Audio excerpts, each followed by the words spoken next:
Hello दोस्तों, मैं दिनेश चौधरी फिर से एक बार स्वागत हूं आप सबके सामने। ये जो यूनिट 3 भारत का भूगोल है, एक बड़ा लंबा चौड़ा सा यूनिट था। हमने सुबह इसको पढ़ना शुरू किया था, लेकिन मेरा स्वास्थ्य ठीक ना होने और लंबा चौड़ा यूनिट होने के कारण हम एक वीडियो में इसे समाप्त नहीं कर पाए थे। फिर से आपके सामने हाजिर हूं। अब हम इसी चैप्टर के हरित क्रांति, द्वितीय हरित क्रांति, खाद्य सुरक्षा, फसल, ऐसे टॉपिक पर भी फोकस करने वाले हैं। मुझे पता था कि ये टॉपिक आप सब लोगों के खूब मजबूत तो नहीं होंगे। उनका केवल फैक्चुअल जो कंटेंट है, जो कि हमें समझना चाहिए, हमारे दिमाग में सेट होना चाहिए, उस पर बात करेंगे। ये वीडियो वहां से शुरू कर रहा हूं जहां से हमने पिछले वीडियो को छोड़ा था। चलिए शुरू करते हैं।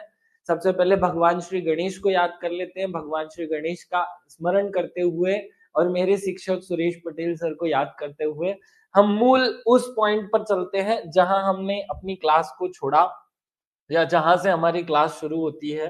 हमने पिछली बार लास्ट जो टॉपिक पढ़ा था वो नदियों के किनारे बसे हुए शहरों को पढ़ लिया था।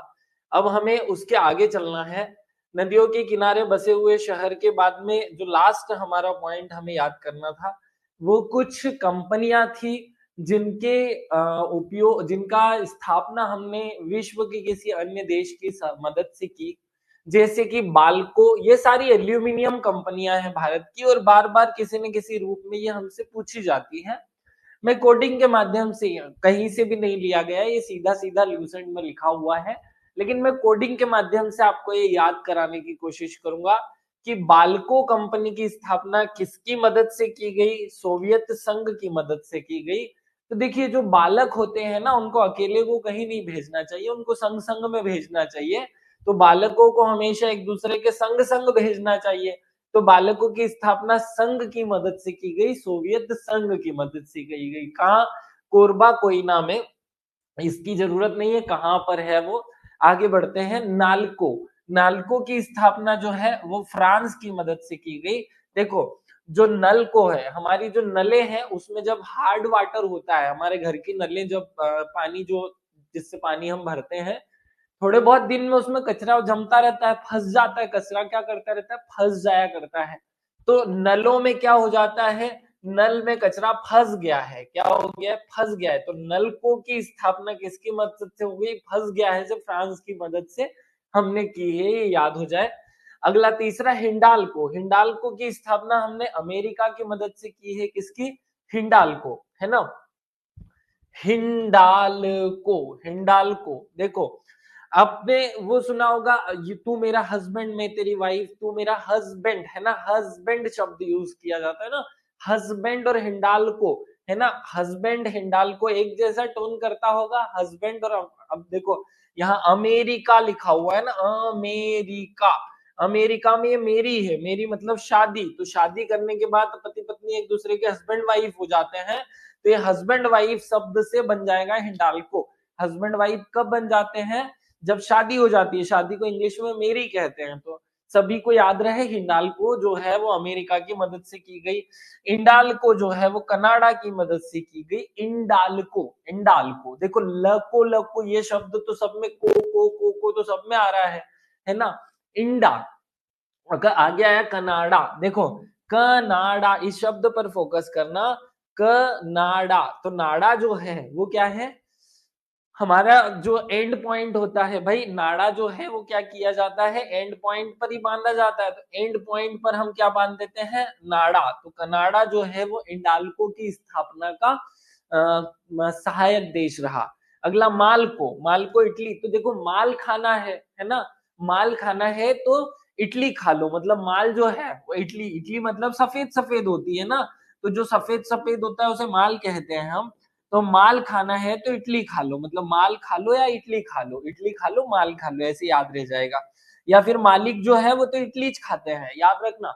हमारे देश में कुछ साल पहले तक ऐसा वो नारा दिया जाता था, जब हमारे देश में सोनिया गांधी जी को प्रधानमंत्री बनाने की वो चर्चाएं चली, राहुल गांधी को प्रधानमंत्री बनाने की चर्चा चली। तो आपको याद होगा कि सोनिया गांधी इटली की रहने वाली है। तो इसलिए मालिक तो इटली से आया, ऐसा नारा दिया गया था कि मालिक तो इटली से आया, तो ये मालिक जो है वो इटली से आया था, इसलिए मालिक को इटली की मदद से स्थापित किया गया, याद हो जाए। अगला वेदांत, वेदांत जो है वो जर्मनी है। तो देखो जो वेदों में बात की गई थी वो आजकल के बच्चों को जमती नहीं है। जो वेदों में, वेद में जो बातें की गई थी वो आजकल के बच्चों को जमती नहीं है। क्या नहीं करती है? जमती नहीं है। तो जर्मनी की मदद से क्या हो जाएगा? वेदांत की स्थापना हो जाएगी। क्या ये 5-6 कंपनियों के सहायक देश आपके दिमाग में सेट हो गए हैं? जल्दी से बताना। ऐसा नहीं लगे मुझे कि भाई मैं सर्दी में पढ़ा रहा हूं तो आपको याद नहीं हो रहा है, या मैं अच्छी ठीक अवस्था में नहीं पढ़ा रहा हूँ, मुझे ये लगेगा कि यार मैं सही नहीं पढ़ा रहा हूँ, तो फिर मैं मुझे कॉन्फिडेंस नहीं आएगा आपको पढ़ाने का।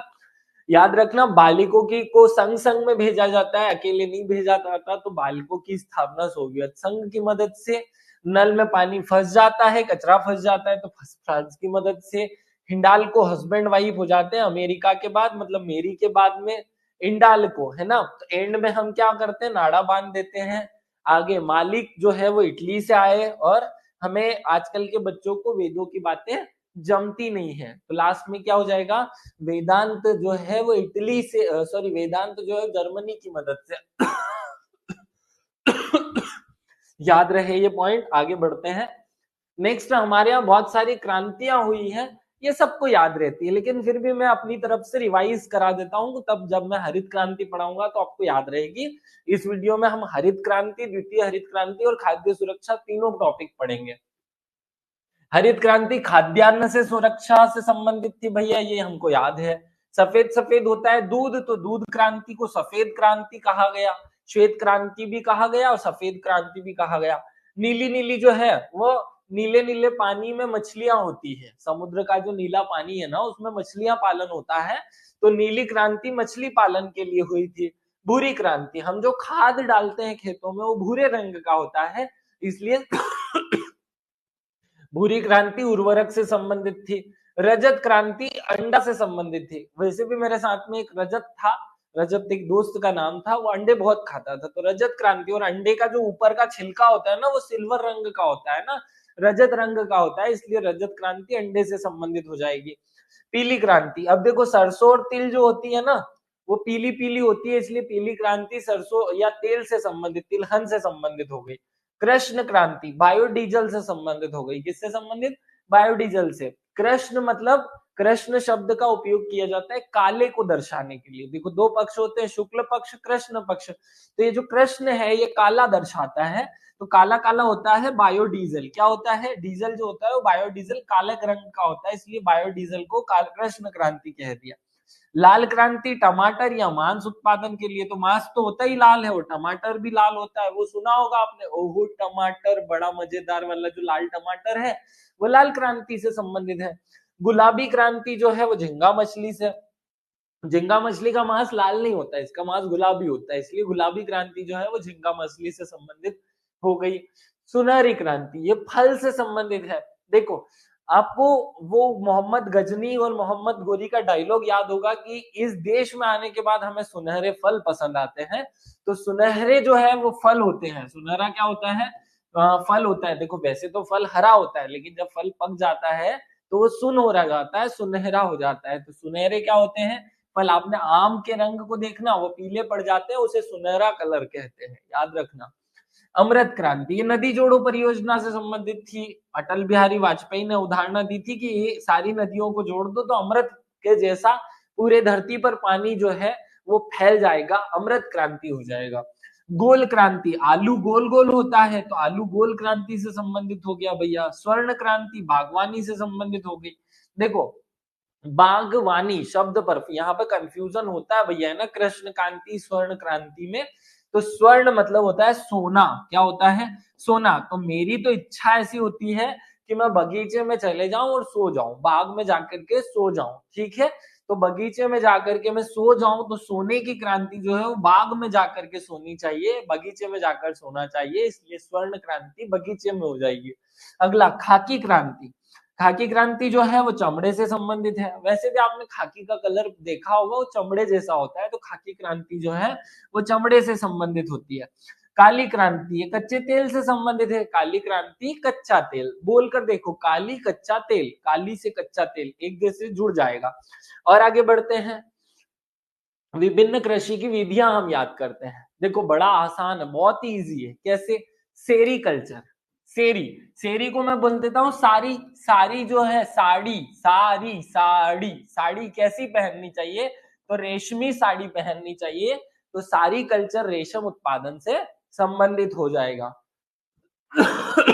एपी कल्चर, पी, क्या पी? मधुमक्खी का जो रस है, मधुमक्खी का जो शहद है वो पी, शहद पी, है ना, शहद को पी, मधुमक्खी का शहद पी। तो मधुमक्खी के लिए शहद पालन या शहद के लिए मधुमक्खी पालन एपी कल्चर हो जाएगा। पी, पी की बात कर रहा है, पी, एपी मधुमक्खी कल्चर। पीसी, मछली को हम पीस पीस करके खाते हैं, पीस पीस करके खाते हैं, एक पूरी मछली एक बार में थोड़ी खा जाते हैं, तो पीस पीस करके खाते हैं मछलियां, तो मछली पालन पीसी कल्चर। फ्लोरी, देखो पढ़ो इसको, फ्लोरी मतलब फूल का, फूलों का पालन है, फूलों का उत्पादन जो है फ्लोरी हो जाएगा। वीटी, वीटी जो है, अंगूर को वीटी कहते हैं इंग्लिश में, इसलिए वीटी कल्चर जो है वो अंगूर उत्पादन से संबंधित है, अंगूर उत्पादन VT culture. Vermi culture, vermi compost शब्द सुना होगा आप सब लोगों ने, वर्मी कंपोस्ट मतलब कि केचुओं का पालन, तो वर्मी कंपोस्ट मतलब कि केचुओं का खाद, तो केचुआ पालन जो है वो वर्मी कल्चर कहलाता है। पोमो, देखो ये फ्लोरी होता है फल और पोमो होता है फूल, फल, ये फल होता है और वो फूल होता है। फ्लोरी मतलब फूल और पोमो मतलब फल, ये दोनों को एक साथ याद रखना तो याद रहेंगे। ओलेरी, क्या नाम है? ओरलेरी, क्या सब्जी? ओरलेरी क्या हम खाना खाने बैठते हैं ना, तो ओरलेरी क्या सब्जी? नीलेरी में तो नीलेरी, तो सब्जी और ले रही क्या? और ले रही क्या? और ले रही क्या सब्जी? तो सब्जी पालन क्या है, सब्जी उत्पादन क्या है? ओलेरी कल्चर। हार्टिकल्चर, हार्टिकल्चर बागवानी, देखो हार्टी मतलब कि हार्ट मतलब दिल होता है, तो दिल का मामला जो है ना, जब दिल का मामला है दिल भर, तो बाग बाग हो जाता है, दिल बाग बाग हो जाता है, हमारा क्या हो जाता है?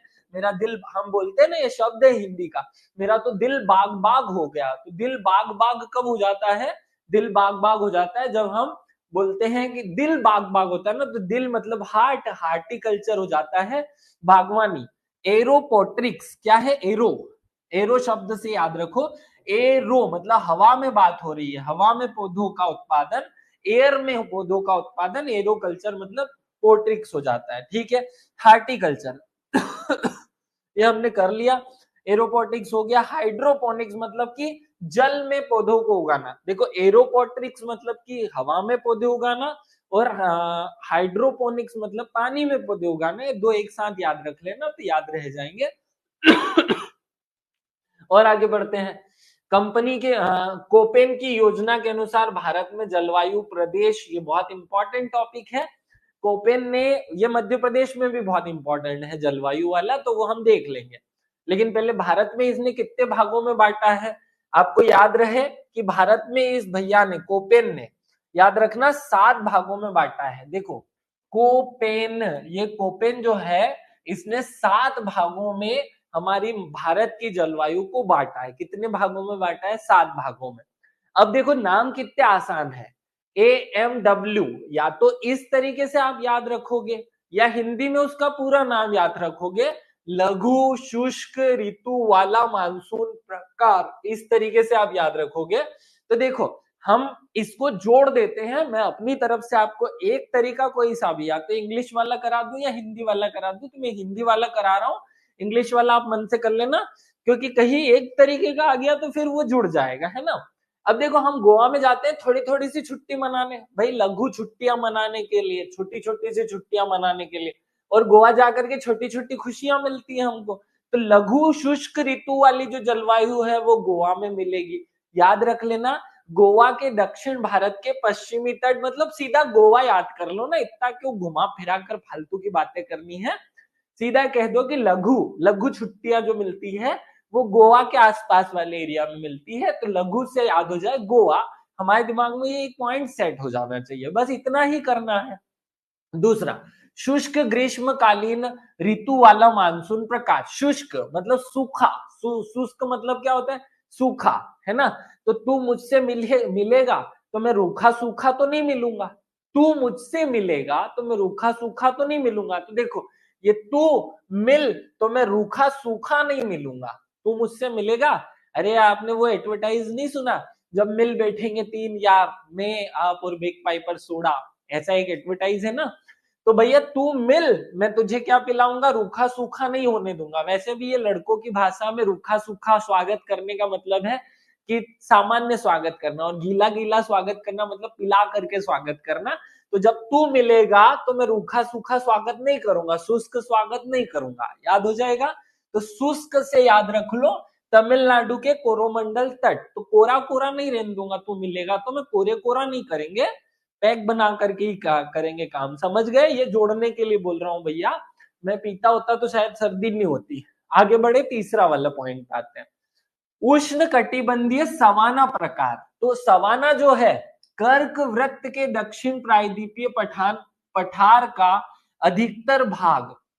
देखो प्रायद्वीपीय, ये क्या बोलना चाह रहा है, सवाना। तो हमारे भारत का ये जो सवाना है, ये मैप बना करके देखो, तो ये जो प्रायद्वीपीय भारत है, इस प्रायद्वीपीय भारत के निचले हिस्से, प्रायद्वीपीय भारत के कर्क वृत्त के दक्षिण, ये कर्क रेखा यहां से गुजरती है, तो ये नीचे का जो पूरा है वो भारत का सवा है। कैसा है, सवा हिस्सा है, 1 रुपए में से सवा हिस्सा ये नीचे का हिस्सा है। तो जो सवाना है वो कर्क रेखा के दक्षिण में है, ठीक है। तो सवाना 1 रुपए की एक चीज थी, उसमें से सवा काटना था, तो कर्क रेखा के नीचे नीचे का काट दिया, तो वो सवाना प्रकार की जलवायु हो गई। ये दिमाग में छप जाए हमें। 3 बातें हमने की, लघु छुट्टियां मनाने जाते हैं, थोड़ी थोड़ी छुट्टी मनाने जाते हैं हम गोवा में, कोई मिलता है हमको तो उसको शुष्क शुष्क नहीं रहने देते हैं, कोरोमंडल तट पे कोरा कोरा नहीं रहने देते हैं। और तीसरा वाला उष्ण कटिबंधीय सवाना प्रकार, तो सवाना प्रकार जो है वो कर्क रेखा के नीचे के हिस्से को काट दो तो भारत का सवा हिस्सा कट जाएगा। 1 रुपया है पूरा भारत, उसमें से सवा हिस्सा कट जाएगा, ठीक है। अर्ध शुष्क स्टेपी जलवायु, क्या है स्टेपी जलवायु, देखो हमें रात में जब हम चलते हैं, रात में जब हम चलते हैं तो हम दौड़ते नहीं है क्योंकि अंधेरा होता है, एक एक स्टेप स्टेप चल करके आगे बढ़ते हैं ना, तो एक एक स्टेप चल करके आगे बढ़ते हैं। तो स्टेप रखते हैं कब, रात में, रात में राज में, ऐसे याद कर लो। तो ये गुजरात में और पश्चिम राजस्थान में, तो राजस्थान और गुजरात ये दोनों आपको याद रखने हैं। जब हम स्टेप स्टेप रख करके चलते हैं रात में और राज में, वैसे भी राजा जो है वो टशन में चलते हैं, तो राजा जो है वो बड़े शान और शौकत के साथ ऐसे हिल डुल करके चलते हैं, तो राजा भी स्टेप स्टेप रख करके चलते हैं और हम रात में भी स्टेप स्टेप रख के चलते हैं। तो स्टेप रखी जाती है रात में और राजा द्वारा, तो राजा भी हो जाएगा राजस्थान और रात हो जाएगा गुजरात। तो गुजरात और राजस्थान का जो क्षेत्र है वहां पाई जाती है ये उत्तर पश्चिम, और पश्चिम छोड़ दो बोले इसे, आपके दिमाग में एक हिंट भी रहेगा तो वो आ जाएगा। आगे, शुष्क शीत जलवायु वाला, शुष्क शीत ऋतु वाला, शुष्क शीत ऋतु वाला मानसून प्रकार, ये गंगा का मैदान, पूर्वी राजस्थान अब देखो गंगा का मैदान मतलब उत्तर प्रदेश और बिहार, है ना। पूर्वी राजस्थान, उत्तरी मध्य प्रदेश, उत्तर पूर्वी भारत का अधिकांश प्रदेश, मतलब कुल मिलाकर के हमारा जो गंगा यमुना का मैदान वाला हिस्सा है उसकी बात कर रहा है। गंगा यमुना का मैदान पूरा जो है वो ये क्षेत्र है। तो कैसे, तो गंगा के मैदान में शुष्क मतलब सूखा, शीत मतलब ठंडा, और ऋतु मतलब कि बदलने वाला। तो देखो शुष्क मतलब क्या, सूखा, और शीत मतलब कि ठंडा। तो ऐसी जगह जहां पे ठंड भी बहुत पड़ती हो और गर्मी भी बहुत पड़ती हो, ऐसी देखो शुष्क शीत, तो शुष्क मतलब कि गर्मी और शीत मतलब ठंड, तो ऐसा कौन सा क्षेत्र है। तो भारत का जो ग्वालियर वाला, हमारे मध्य प्रदेश में ग्वालियर चंबल वाला जो बेल्ट है, वो उत्तर प्रदेश बिहार ये वाला जो बेल्ट है ना, यहाँ ठंड भी बहुत पड़ती है, और जो ठंड है वो भी बहुत पड़ती है और गर्मी भी बहुत पड़ती है। आप देखना मैं ये पूरी तरह सही कह रहा हूँ, मतलब इसमें कोई कोडिंग फोडिंग वाला कॉन्सेप्ट है नहीं, मैं ये एकदम एग्जैक्ट आपके दिमाग में घुसेड़ रहा हूँ कि शुष्क भी और शीत भी ऋतु वाला मानसून प्रकार, तो वो उत्तर प्रदेश होगा, मध्य प्रदेश का ऊपर ऊपर वाला हिस्सा होगा, बिहार वाला हिस्सा होगा, तो वो आपको याद रखना है। लघु ग्रीष्म तथा ठंडी आर्द्र अरुणाचल प्रदेश, देखो अरुण को बोल रहे हैं तू चल, तू ठंडी पिएगा तो ठंडी पिलाऊंगा, गर्म पिएगा तो गर्म पिलाऊंगा, है ना।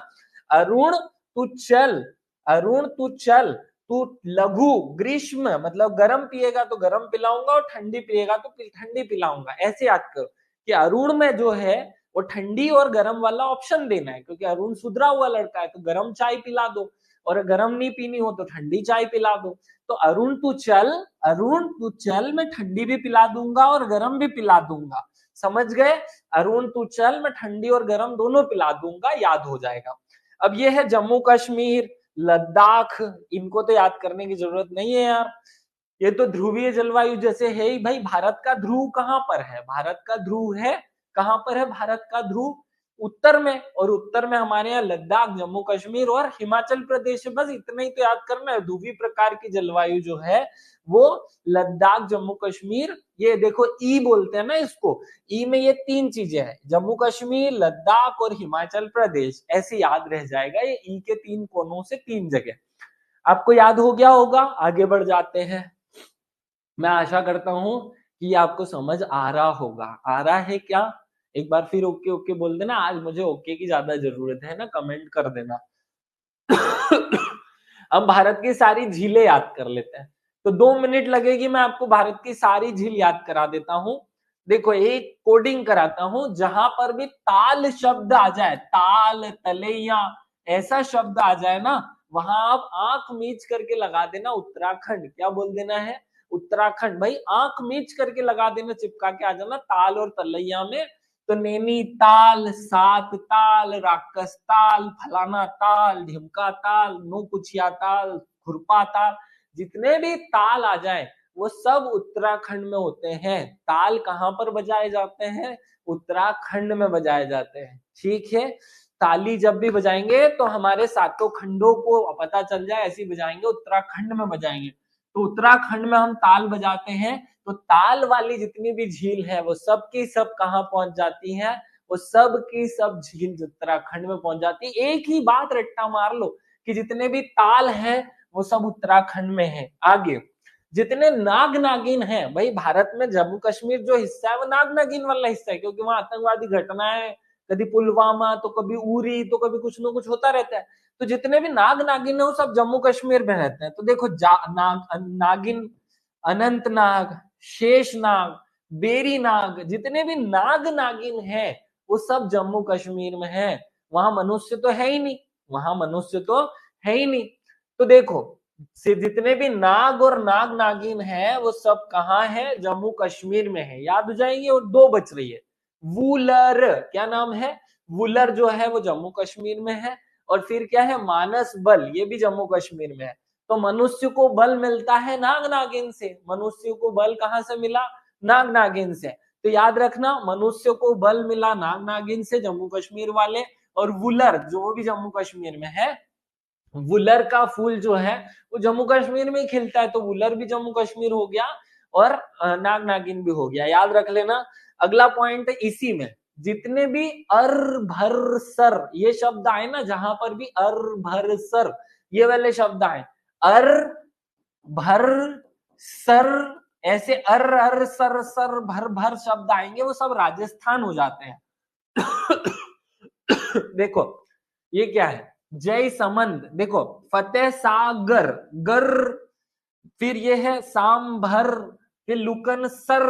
तो जितने भी, मैंने क्या कहा आपको, एक हिंट दिए, जितने भी सर भर अर होते हैं, अर भर सर होते हैं, वो सब राजस्थान हो जाते हैं। पहला ये याद होगा। राजसमंद, तो जितने भी मंद मंद चलने वाले होते हैं वो भी राजस्थान हो जाते हैं। बस दो शब्द बोलूंगा यहाँ, अरभरसर और मंद, ये दोनों राजस्थान हो जाते हैं। राजस्थान खत्म हो जाएगा। देखो राजसमंद, जयसमंद, है ना, सांभर, लुकनसर, फलाना सर, जितने भी सर और जितने भी मंद, ये दो चीजें आएगी वो सब राजस्थान हो जाएगी। अब अगला पिछोला बच गया और हमारा डिंडवाना बच गया। तो देखो डिंडवाना मतलब ढिंडोरा पिटवाना। क्या डिंडवाना शब्द कैसे बना?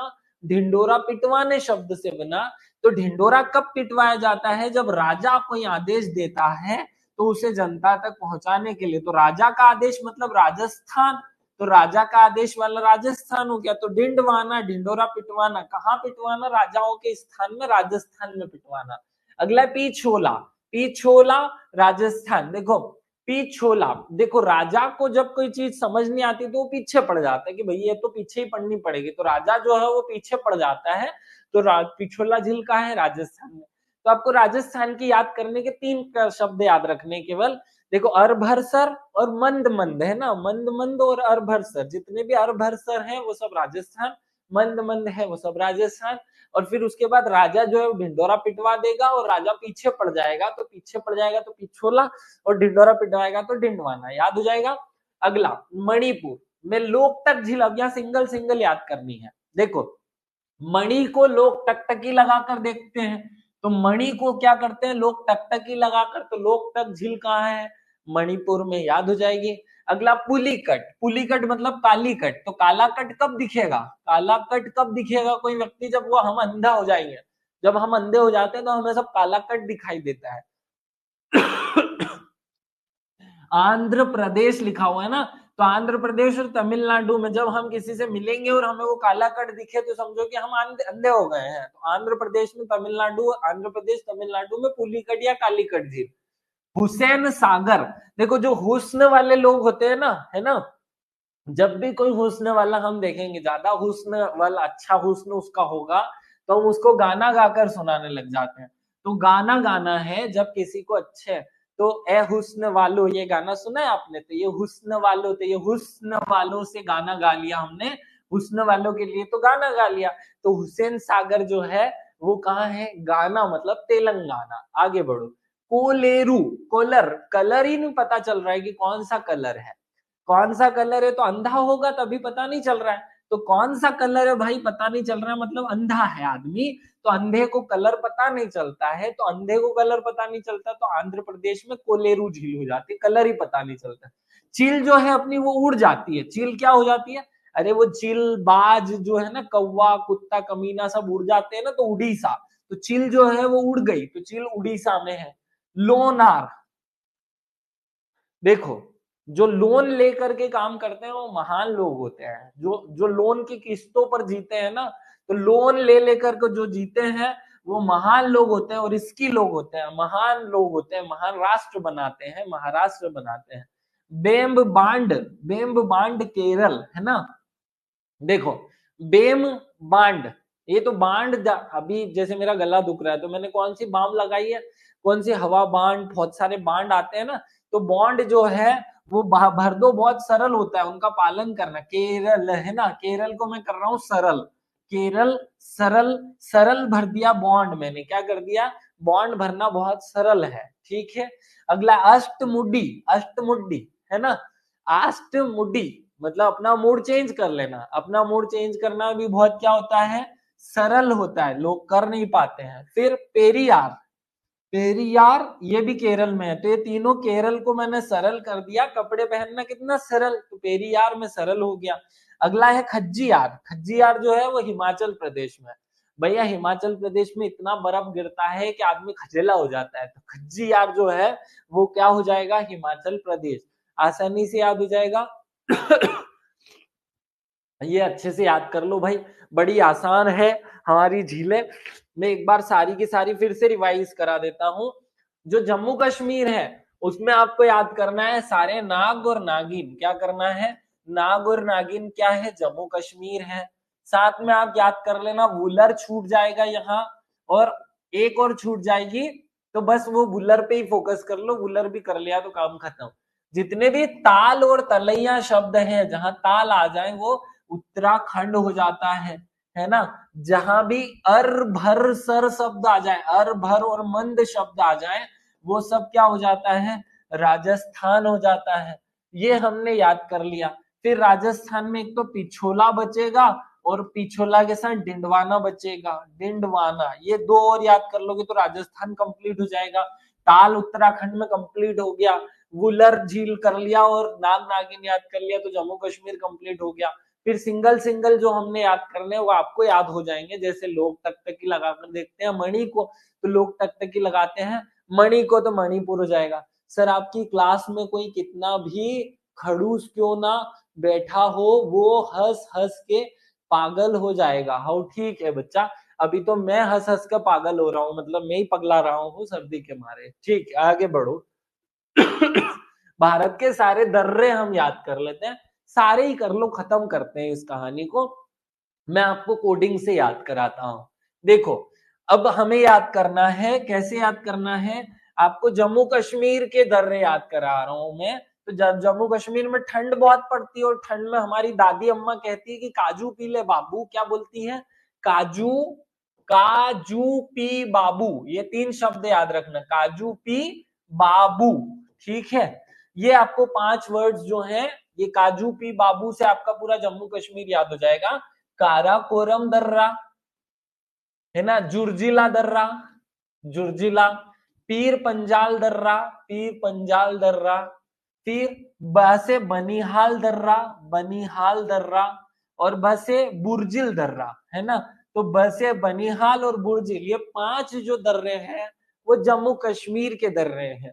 फिर देखो, अब मानी हम कैसी नीति मानते हैं? मानी लिखी नीति, हम ऐसी नीति मानते हैं जो लिखी हुई हो। तो मानी लिखी नीति जो है वो उत्तराखंड के दर्रे हैं। उत्तराखंड याद रख लेना। उत्तराखंड के दर्रे कौन कौन से हैं? उत्तराखंड में उतरते टाइम पे वो नीति माननी है जो लिखी हुई हो। तो यहां से हो जाएगा माना दर्रा, लिखी दर्रा या लिपुलेख दर्रा, और नीति दर्रा। माना दर्रा, नीति दर्रा और लिपुलेख दर्रा, ये 3 दर्रे उत्तराखंड के हो जाएंगे। तो देखो, जम्मू कश्मीर याद हो गया, उत्तराखंड हमें याद हो गया। क्या आप सबको इतना सा कवर हो जाएगा?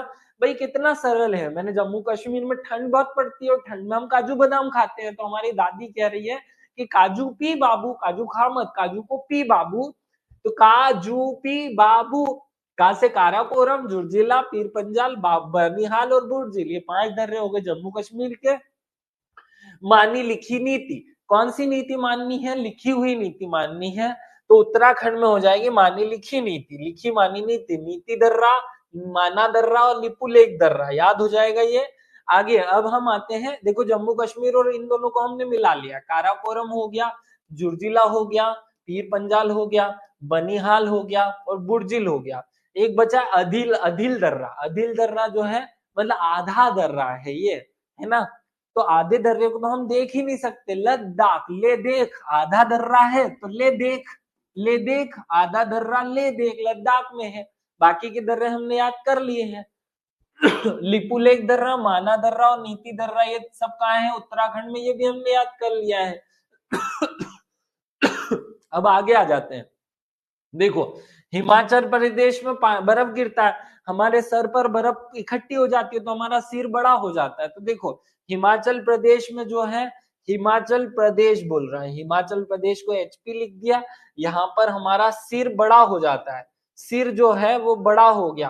तो सी से शीप किला दर्रा, शीप किला दर्रा, फिर र से रोहतांग दर्रा, और ब से बड़ा लाचा दर्रा, बड़ा लाचा, बड़ा लाचा दर्रा। ये 3 दर्रे जो हैं वो हिमाचल प्रदेश में है, शीप किला, रोहतांग और बड़ा लाचा। तो सिर बड़ा हो जाता है जब हम हिमाचल जाते हैं घूमने, तो हमारे बर्फ पे जो है, सर पे बर्फ गिरती है तो सिर बड़ा बड़ा दिखने लगता है। तो हिमाचल प्रदेश में सिर बड़ा हो जाता है। तो शीप किला, रोहतांग और बड़ा लाचा, ये याद हो गया आपको। चलो, हिमाचल प्रदेश पूरा याद हो गया। अब आते हैं अरुणाचल प्रदेश। अरुण ने अपना खेत बो दिया है। क्या कर दिया है? अरुण ने अपना खेत बो दिया। देखो, ये बो दिया, तो बो से बोमडीला, अरुण ने अपना खेत जो है वो बो दिया है, बो दिया। तो बो से बोमडीला दर्रा, दीपू दर्रा और यांग याप दर्रा। तो बो दिया दर्रा, दीपू, देखो, बो से बोमडीला, या से यांगयाप और दी से दीपू, ये तीनों दर्रे जो हैं वो अरुणाचल प्रदेश के हैं। अब तू जा मणि लेने, क्योंकि मणि को तो नाग के सिर पे होती है ना मणि, तो तू जा मणि लेने, मैं तो जाऊंगा। तो मणि लेने तू जा, तुजू दर्रा का है, मणि लेने जाने वाला है, तुजू दर्रा। अब बचा केवल सिक्किम। सिक्किम में नाथुला और जेलेपला, कौन से दर्रे हैं सिक्किम में? नाथू दर्रा और जेलेपला दर्रा, ये सिंपल याद हो जाएगा। देखो, नाथुला दर्रा और जेलेपला दर्रा कहां पर है? सिक्किम हो जाएगा। विकास सर, काराकोरम अभी भी जम्मू कश्मीर में, आंसर देना है क्या? बेटा, जम्मू कश्मीर पूरा एक ही काउंट करना है उसको, अभी 2 क्यों काउंट कर रहे हो? वहां पर अलग अलग बने हैं, आपसे अलग लद्दाख फद्दाख पूछेगा ही नहीं वो। लद्दाख खुद अपने आप में तुम होशियार बन जाते हो रे कभी कभी तो। वंदना अभी जम्मू कश्मीर और लद्दाख के अंदर घुस करके मत देखो, एक ओवरऑल पढ़ के समझो उसको, फिर उसके अंदर की डिटेल पे हम बाद में बात कर लेंगे, क्योंकि अभी हम दोनों को अलग अलग करने जाएंगे ना तो हम कंफ्यूज हो जाएंगे, इसलिए ज्यादा उसमें लोड मत लो। हाँ, अब आपके प्रश्न का उत्तर की काराकोरम जम्मू कश्मीर में ही करना है तो जम्मू कश्मीर में ही करना है, ठीक है। आगे बढ़ जाते हैं। हमने सारे दर्रे याद कर लिए, क्या हर बच्चे को दर्रा याद हो जाएगा? देखो हमने झील याद कर ली, हमने दर्रे याद कर लिए, सारी चीजें आपको रटनी है, याद हो जाइए। अब हमारी जो मृदा है उसके प्रकार पर आते हैं। देखो मृदा के हमारे यहाँ 8 प्रकार बताए गए हैं। कितने प्रकार बताए गए हैं? 8। पूरे भारत में 8 प्रकार की मृदा है, याद रखना। पूरे भारत में कितनी है मृदा? 8। तो हमने एक मिक्स मृदा लिखनी है, मैंने वो यहाँ लिखी नहीं हुई है, 7 आपके सामने लिखे नाम, वो एक मिक्स जो है मृदा मानी जाती है। काली मृदा, अब मैं आपको एक टेबल में पहले उनके निर्माण में सहायक चट्टाने ही बढ़ा रहा हूं। हमें ये क्वेश्चन पूछा जाता है कि कौन सी जो मृदा है वो किस चट्टान से बनती है। तो काली जो है वो काला हमारा बेस होता है। देखो हमारा जो बेस होता है ना, आप देखना अपने पाँव के जो तलवे हैं ना वो काले हो जाते हैं, उनका कलर काला हो जाता है। क्यों हो जाता है? क्योंकि हमारा वो बेस है, तो बेस हमेशा काला होता है। तो काली जो दर्री है, काली जो मिट्टी है वो बेस होती है, बेसाल्ट चट्टान से बनती है। तो बेसाल्ट चट्टानों से हमारी काली मृदा बन जाती है। लाल मृदा जो है वो ग्रेनाइट, नीस अब देखो हमारी नीस मतलब नस, हमारी जो नसें हैं वो कैसी होती हैं? खून होता है नसों के अंदर, तो लाल होती है। तो लाल मृदा नीस और ग्रेनाइट से बनती है। तो ग्रे और लाल, लाल ग्रे, देखो लाल जो मिट्टी है वो कैसे बनती है? तो ग्रे और नीस से बनती है। ग्रे और नीस ये दो शब्द जोड़ने, तो ग्रे से ग्रेनाइट हो जाएगा और नीस से हमारी नसें हो जाएंगी, तो लाल हमारी नसें होती हैं, याद हो जाएगा। क्वार्टजाइट जो मिट्टी होती है वो ये यही पर इसी से नीचे से निकला हुआ है। क्वार्टजाइट भी लाल मिट्टी बनाने में यूज होता है। ये तीसरी मिट्टी नहीं है, ये दूसरी मिट्टी थी लाल, उसी में लाल मृदा जो 3 चट्टानों से बनती है, ग्रेनाइट, नीस और क्वार्टजाइट से। अगला जो है हमारा पीली मृदा। तो देखो जब हमारे सामने कोई गन निकाल देता है तो हमारा शरीर पीला पड़ जाता है डर के मारे। तो हमारे सामने जब कोई गन निकाल लेगा तो हम पीले पड़ जाएंगे। तो पीली मृदा जो है वो GUN है ना, इन दो शब्दों से मिलकर बनती है। ग्रेनाइट और नीस, याद रखना, ग्रेनाइट और नीस इन दो चट्टानों से मिलकर बनती है पीली मृदा। अगला जलोढ़ मिट्टी नदी द्वारा बहाकर लाए गए चीजों से अवसादों से मिलकर बनती है। लेटेराइट मिट्टी लेटी रहती है तो विविध चीजों से बनती है, जब लेटी हुई है तो बहुत सारी चीजों से मिलकर बनती है। और आखिरी जो है वो लाल पीली मृदा, ये भी ग्रेनाइट और नीस से मिलकर के बनती है। याद रखना, जहां लाल आ जाए ना वहां तो चुपचाप ग्रे और नीस करके आ जाना। लाल जहां भी शब्द आ जाए, देखो यहाँ लाल आया तो ग्रेनाइट नीज हो गया, ये लाल आ गया तो ग्रेनाइट नीज है, वहां भी लाल आया तो ग्रेनाइट नीज है। अपने दिमाग में ये सेट कर लेना। सेम पैटर्न पे फिर से मृदा एक बार वापिस बताता हूं, चलो देखो बताता हूं। देखो मृदा जो है उसको भारतीय कृषि अनुसंधान परिषद जो है ICAR कहलाता है, उसने 8 भागों में बांटा है। कितने भागों में बांटा है? याद रखना, कृषि अनुसंधान परिषद ने मृदा को कितने भागों में बांटा है? 8 भागों में। और वो 8 भाग कौन कौन से हैं? तो जलोढ़ मिट्टी, काली मिट्टी, लाल पीली मिट्टी, लेटी हुई मिट्टी लेटेराइट, शुष्क मृदा, लवणीय मृदा, पीठमयी मृदा और वन मृदा। ये 8 प्रकार की मिट्टियां होती हैं हमारे कृषि अनुसंधान परिषद के हिसाब से। आपको भी अपने दिमाग में 8 ही नाम याद करने हैं। मैं एक एक मृदा की डिटेल पे चलता हूं। देखो सामने जो है आपको दिखाई दे रहा होगा जलोढ़ मृदा। तो जलोढ़ इस शब्द पर फोकस करो। जल जब मिट्टी के कणों को लोड करके अपलोड इन लोड करता है तो वो मिट्टी बनती है जलोढ़, मतलब जल द्वारा बहा कर लाई गई। और जल कहां पर मिट्टी को बहा कर लाता है? जहां मैदानी भाग होता है। तो ये जो हमारा गंगा यमुना का मैदान है, ये वाला हिस्सा है, ये जलोढ़ मिट्टी वाला हिस्सा है, जो कि बहुत ज्यादा उपजाऊ है। यहाँ पर आपको नर्मदा का जलोढ़, यहाँ पर नर्मदा ताप्ती का जलोढ़ मैदान मिलेगा, यहाँ पर आपको बहुत सारी नदियों के जलोढ़ हिस्से मिलेंगे, समुद्र भी जलोढ़ मिट्टी जो है वो लेकर के आ जाता है। तो ये जो लाल रंग आपको बोर्ड पे दिख रहा है जलोढ़ मिट्टी का है, और भारत के बहुत सारे हिस्से पर, भारत के दोमट मिट्टी, देश के कुल, इसको दोमट मिट्टी भी कहते हैं, कुल क्षेत्रफल के 45% भाग पर ये मिट्टी पाई जाती है। और भारत में सर्वाधिक कौन सी मिट्टी पाई जाती है, तो जलोढ़ मिट्टी पाई जाती है। अब याद रख लेना, भारत की सबसे उपजाऊ मिट्टी भी है ये भैया, कम उर्वरकों की जरूरत होती है।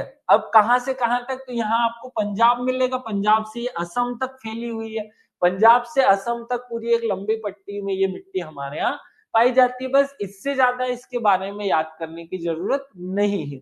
और आगे बढ़ते हैं, नेक्स्ट पॉइंट पे आते हैं। जलोढ़ मृदा दो प्रकार की होती है, एक होती है बांगर और एक होती है खादर। तो बांगर जो होती है वो पुरानी होती है, और खादर जो होती है पुरानी, और खादर जो होती है वो नई वाली जलोढ़ मिट्टी होती है। बस इतना ही याद रखना है। जब नदी द्वारा कोई मिट्टी अभी अभी बहा कर लाई गई हो तो वो क्या हो जाती है, खादर, और पुरानी वाली को बांगर कहते हैं। इसमें पोटास, चूना, फास्फोरिक एसिड प्रचुर मात्रा में होते हैं, और नाइट्रोजन, ह्यूमस की कमी होती है। तो एक बात गांठ बांध करके रख लो, रट लो, कि हमारे भारत की जितनी भी मिट्टी होती है सब में नाइट्रोजन और ह्यूमस की कमी होती है, इसलिए हर मिट्टी नाइट्रोजन ह्यूमस की कमी से युक्त होती है। इसमें धान और चावल की खेती, गेहूं की खेती, गन्ने की खेती बहुत अच्छी होती है। बस यहाँ जलोढ़ मिट्टी हमें खत्म कर लेनी है। अगले पॉइंट पे आओ, काली मिट्टी। काली मिट्टी कैसे बनी भाई, जो ज्वालामुखी फूटा और उससे जो बेसाल्ट चट्टाने बनी, उनके घर्षण से या उनके घिस घिस जाने से बेसाल्ट चट्टाने जो है, बेसाल्ट लावे से बनी हुई मिट्टी को हम कहते हैं। इसको रेगुर मिट्टी, कपास की मृदा, या ट्रॉपिकल ब्लैक, या लावा मिट्टी भी कहा जाता है, ये इसके उपनाम है। इसका निर्माण ज्वालामुखी विस्फोट से जो लावा निकलता है उससे होता है, और वो लावा बेसाल्ट होता है, इसलिए बेसाल्ट चट्टानों के टूट फूट से बनी हुई मिट्टी काली मिट्टी कहलाती है। सिंपल है भाई। यह दक्कन ट्रेप के ऊपरी भाग, अब देखो हमने ये जो मैप है ना इसको ध्यान से देख लेना है। अब इस मैप को देखो, इस दक्कन ट्रेप वाले जो हिस्सा है, ये वाले हिस्से में ये मिट्टी ज्यादा, देखो यहाँ तो हमने क्या बोल दिया था, यहाँ हमने बोल दिया था जलोढ़ मिट्टी, यहाँ क्या हो गया था, जलोढ़ मिट्टी हो गई थी। यहाँ कौन सी मिट्टी थी, जलोढ़, और यहाँ कौन सी हो गई, काली। ये दो पढ़ ली तो बाकी पढ़ने की जरूरत ही नहीं बचेगी। तो देखो, ये जो काली मिट्टी में काला रंग होता है वो टिटिनिफेरस ग्रेनाइट के कारण होता है। और महाराष्ट्र और मध्य प्रदेश में पूरी तरह, महाराष्ट्र, मध्य प्रदेश और कर्नाटक, इन तीन राज्यों में पूरी तरह काली मिट्टी पाई जाती है ज्यादातर हिस्सों पर। इसमें कपास की खेती बहुत अच्छी होती है, गेहूं भी बहुत अच्छा उगता है। भारत के प्रायद्वीपीय हिस्से में ज्यादा मात्रा में ये मिट्टी पाई जाती है। बस सिंपल सी बातें थी। इस मिट्टी में भी ह्यूमस और नाइट्रोजन की कमी होगी, हमेशा हर मिट्टी, भारत की हर मिट्टी में ह्यूमस और नाइट्रोजन की कमी होती है, याद रख लेना। आगे बढ़ते हैं, लाल पीली मृदा। तो ये पीली हो गई और लाल हो गई, दोनों का मिक्सचर है। इस मिट्टी ये कहाँ पाई जाती है, देखो भारत का जो अब बचा हुआ हिस्सा है इधर वाला, ये में पाई जाती है लाल पीली मृदा। जहां हमारे यहाँ चावल की खेती करने के लिए मशहूर क्षेत्र माना जाता है ना, वो लाल पीली मृदा का है। तो लाल पीली मृदा जो है वो यहाँ होती है। ये कायांतरित शेलों, याद रखना, लाल पीली मृदा कायांतरित सेटों या मेटामॉर्फिक जो सेल्स हैं उनके कारण होती है। मिट्टी में लोहे और सिलिका की मात्रा ज्यादा होती है, और लोहा जो है वो जंग खा करके लाल पड़ जाता है, उसी की जंग से ये मिट्टी लाल कलर धारण कर लेती है। लाल मिट्टी दक्कन के पठार के पूर्वी, ये दक्कन का पठार है, इसके पूर्वी भाग में छत्तीसगढ़, उड़ीसा, कर्नाटक, आंध्र प्रदेश, तमिलनाडु, झारखंड, नागालैंड में प्रमुख रूप से पाई जाती है। आपको याद रखना है, फेरिक ऑक्साइड, फेरिक ऑक्साइड माने लोहे की अधिकता के कारण इसका रंग जो है वो लाल हो जाता है। बस अपने दिमाग में छोटी सी ये बात याद रखना, काली मिट्टी के चेरनोजिम मिट्टी भी कहते हैं। हाँ बच्चा, काली मिट्टी को चेरनोजिम भी कहते हैं कर्नाटक के क्षेत्र में। अगला है लेटेराइट मिट्टी, लेटी हुई मिट्टी, इसे मखमली मिट्टी भी कहते हैं, क्योंकि लेटने के लिए हमें मखमल की चादर चाहिए, तो इसलिए मखमली मिट्टी कहते हैं लेटी हुई को। लेटेराइट मिट्टी उच्च तापमान और अत्यधिक वर्षा वाले क्षेत्रों में विकसित होती है, जहां टेम्परेचर बहुत ज्यादा हो और केवल वहां बरसात बहुत ज्यादा हो, ऐसे क्षेत्रों में कौन सी मिट्टी पाई जाएगी, तो याद रखना वहां पर कौन सी मिट्टी पाई जाती है, लेटेराइट मिट्टी पाई जाती है। ये मिट्टी ये निक्षालन के कारण होता है। इसका रंग जो है वो लाल जैसा ही होता है, लेकिन लेटेराइट जो है वो एक अलग प्रकार की मिट्टी होती है जिसमें ऑक्साइड और एल्यूमिनियम की मात्रा भरपूर हो जाए, वो मिट्टी। यहाँ लोहे की अधिकता नहीं बोल रहे हैं हम बोल रहे हैं एल्यूमिनियम की मात्रा। तो जहां लोहे की अधिकता होगी वो लाल पीली, और जहां एल्यूमिनियम की अधिकता होगी, जहां ऑक्साइड की अधिकता होगी, वो सब कौन सी हो जाएगी, लाल रंग की, लेकिन लेटी हुई मिट्टी लेटेराइट मिट्टी हो जाएगी। इसमें भी चूना, नाइट्रोजन, ह्यूमस की कमी पाई जाती है, याद रख लेना। ये कहाँ पाई जाएगी, कर्नाटक, केरल, तमिलनाडु, महाराष्ट्र, ओडिशा, पश्चिम बंगाल। और इस मिट्टी में काजू बादाम की खेती बहुत अच्छी होती है। तो लेटे लेटे क्या खाओगे आप, काजू बादाम खा लेना, खा लो थोड़ी देर। आगे बढ़ते हैं, लवणीय मिट्टी। जब मिट्टी में नमक की मात्रा बढ़ जाती है तो उस मिट्टी को लवणीय मिट्टी कहते हैं। भैया लवण मतलब कि नमक, नमक की मात्रा बढ़ जाना लवणीय मिट्टी है।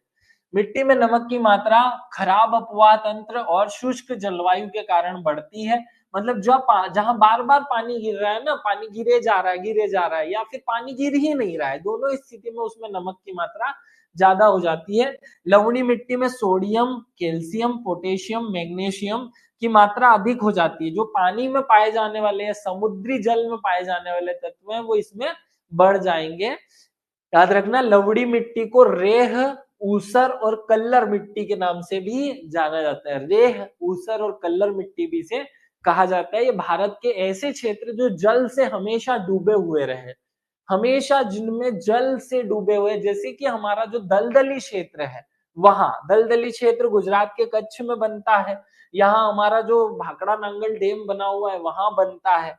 यहाँ सुंदरवन का डेल्टा है वहां बनता है। तो इन तीन जगह पर जो है वो हमें पता है लवणीय मिट्टी पाई जाती है, जल में हमेशा डूबी हुई जगह। और वो जल भी समुद्री जल होगा तो बहुत आसान होगा लवणीय मिट्टी बनने का। ठीक है, अगले वाले पे आते हैं शुष्क मृदा। शुष्क मतलब जिसमें पानी नहीं गिरा हो, सालों से जहां पानी ना गिरा हो, वो शुष्क मृदा, सूखी हुई मृदा। तो ये जो भारत का मरुस्थलीय क्षेत्र है वहां पर ये शुष्क मृदा पाई जाती है। ये मिट्टी दिखने में बलुई या प्रकरेप जैसी होती है, ये रेप जैसी मिट्टी होती है। इसमें नमक की मात्रा अधिक पाई जाती है और ह्यूमस और नमी की कमी हो जाती है। पश्चिमी राजस्थान में भारत में ये मिट्टी पाई जाती है, बस सिंपल है।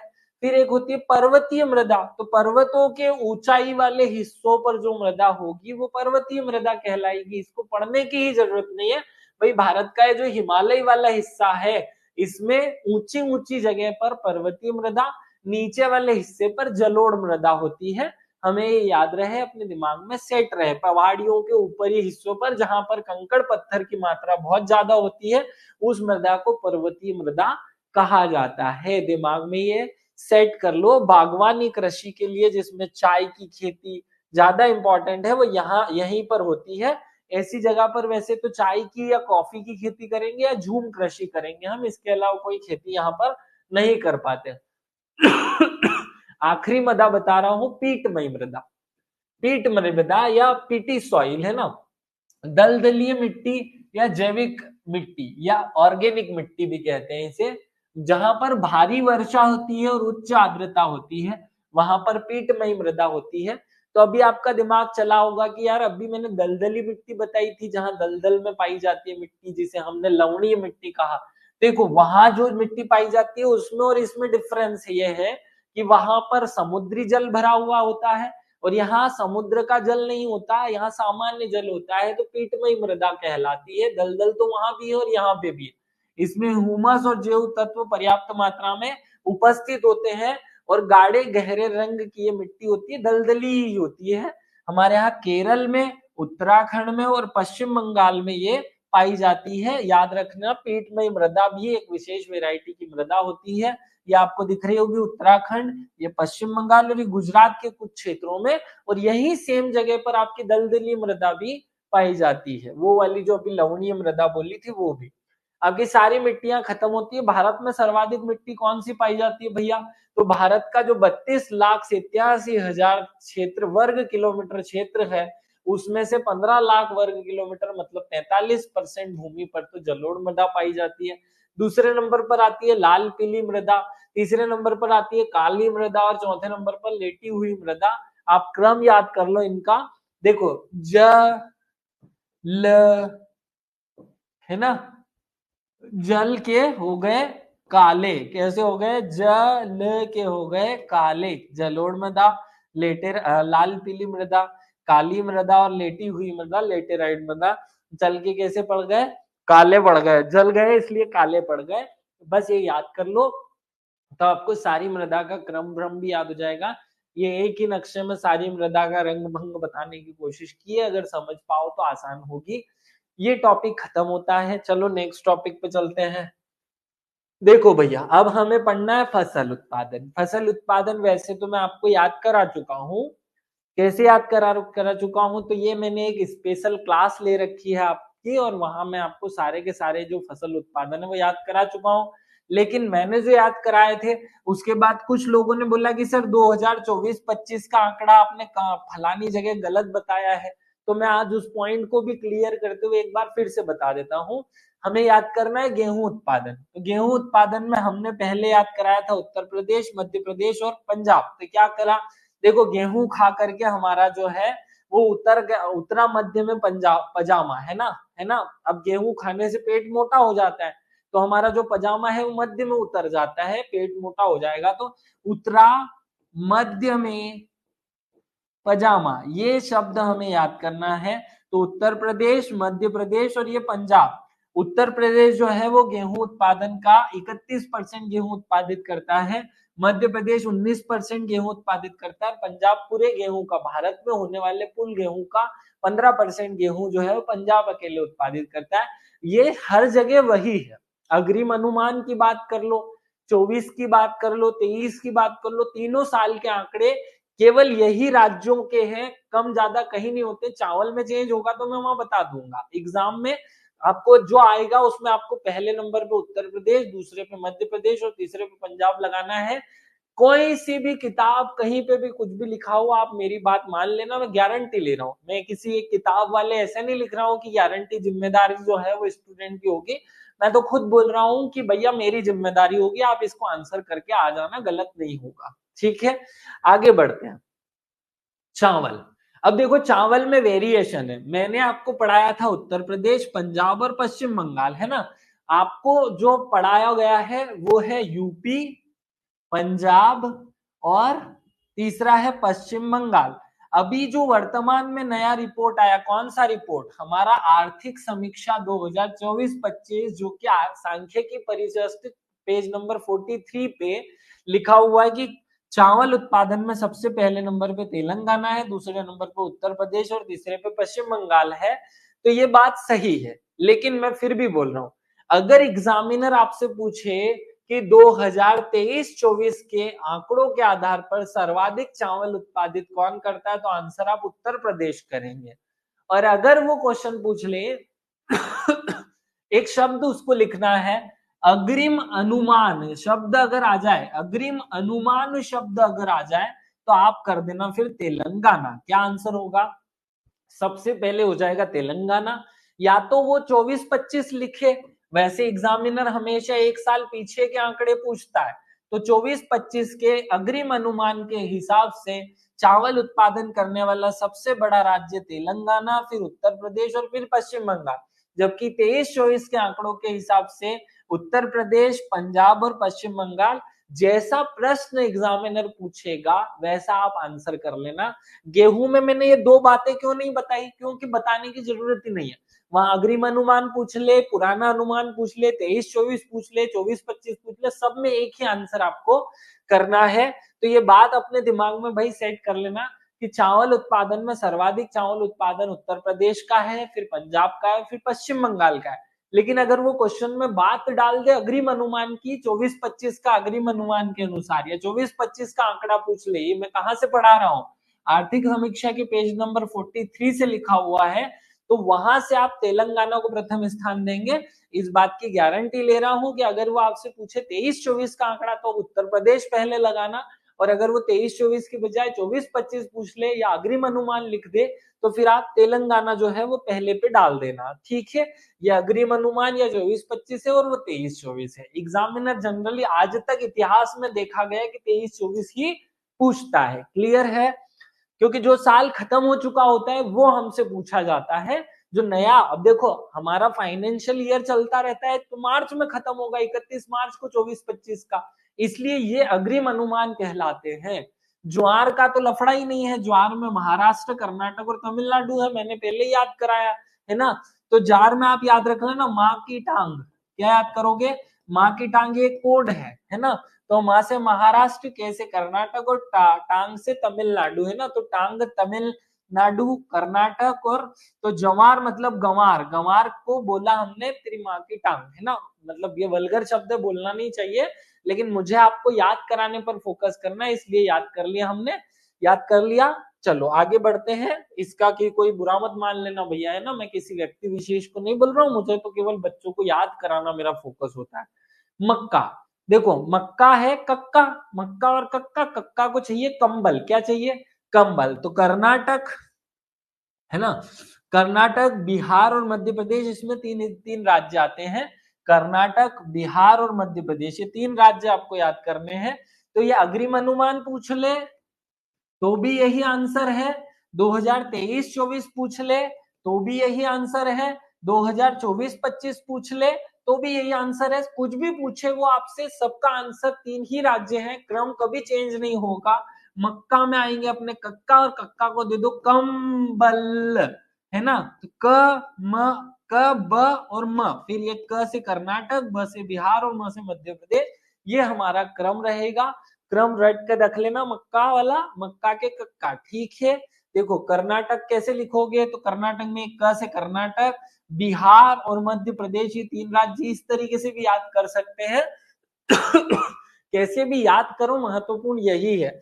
और आगे बढ़ते हैं, फसलों के उत्पादन और राज्यों की रैंकिंग।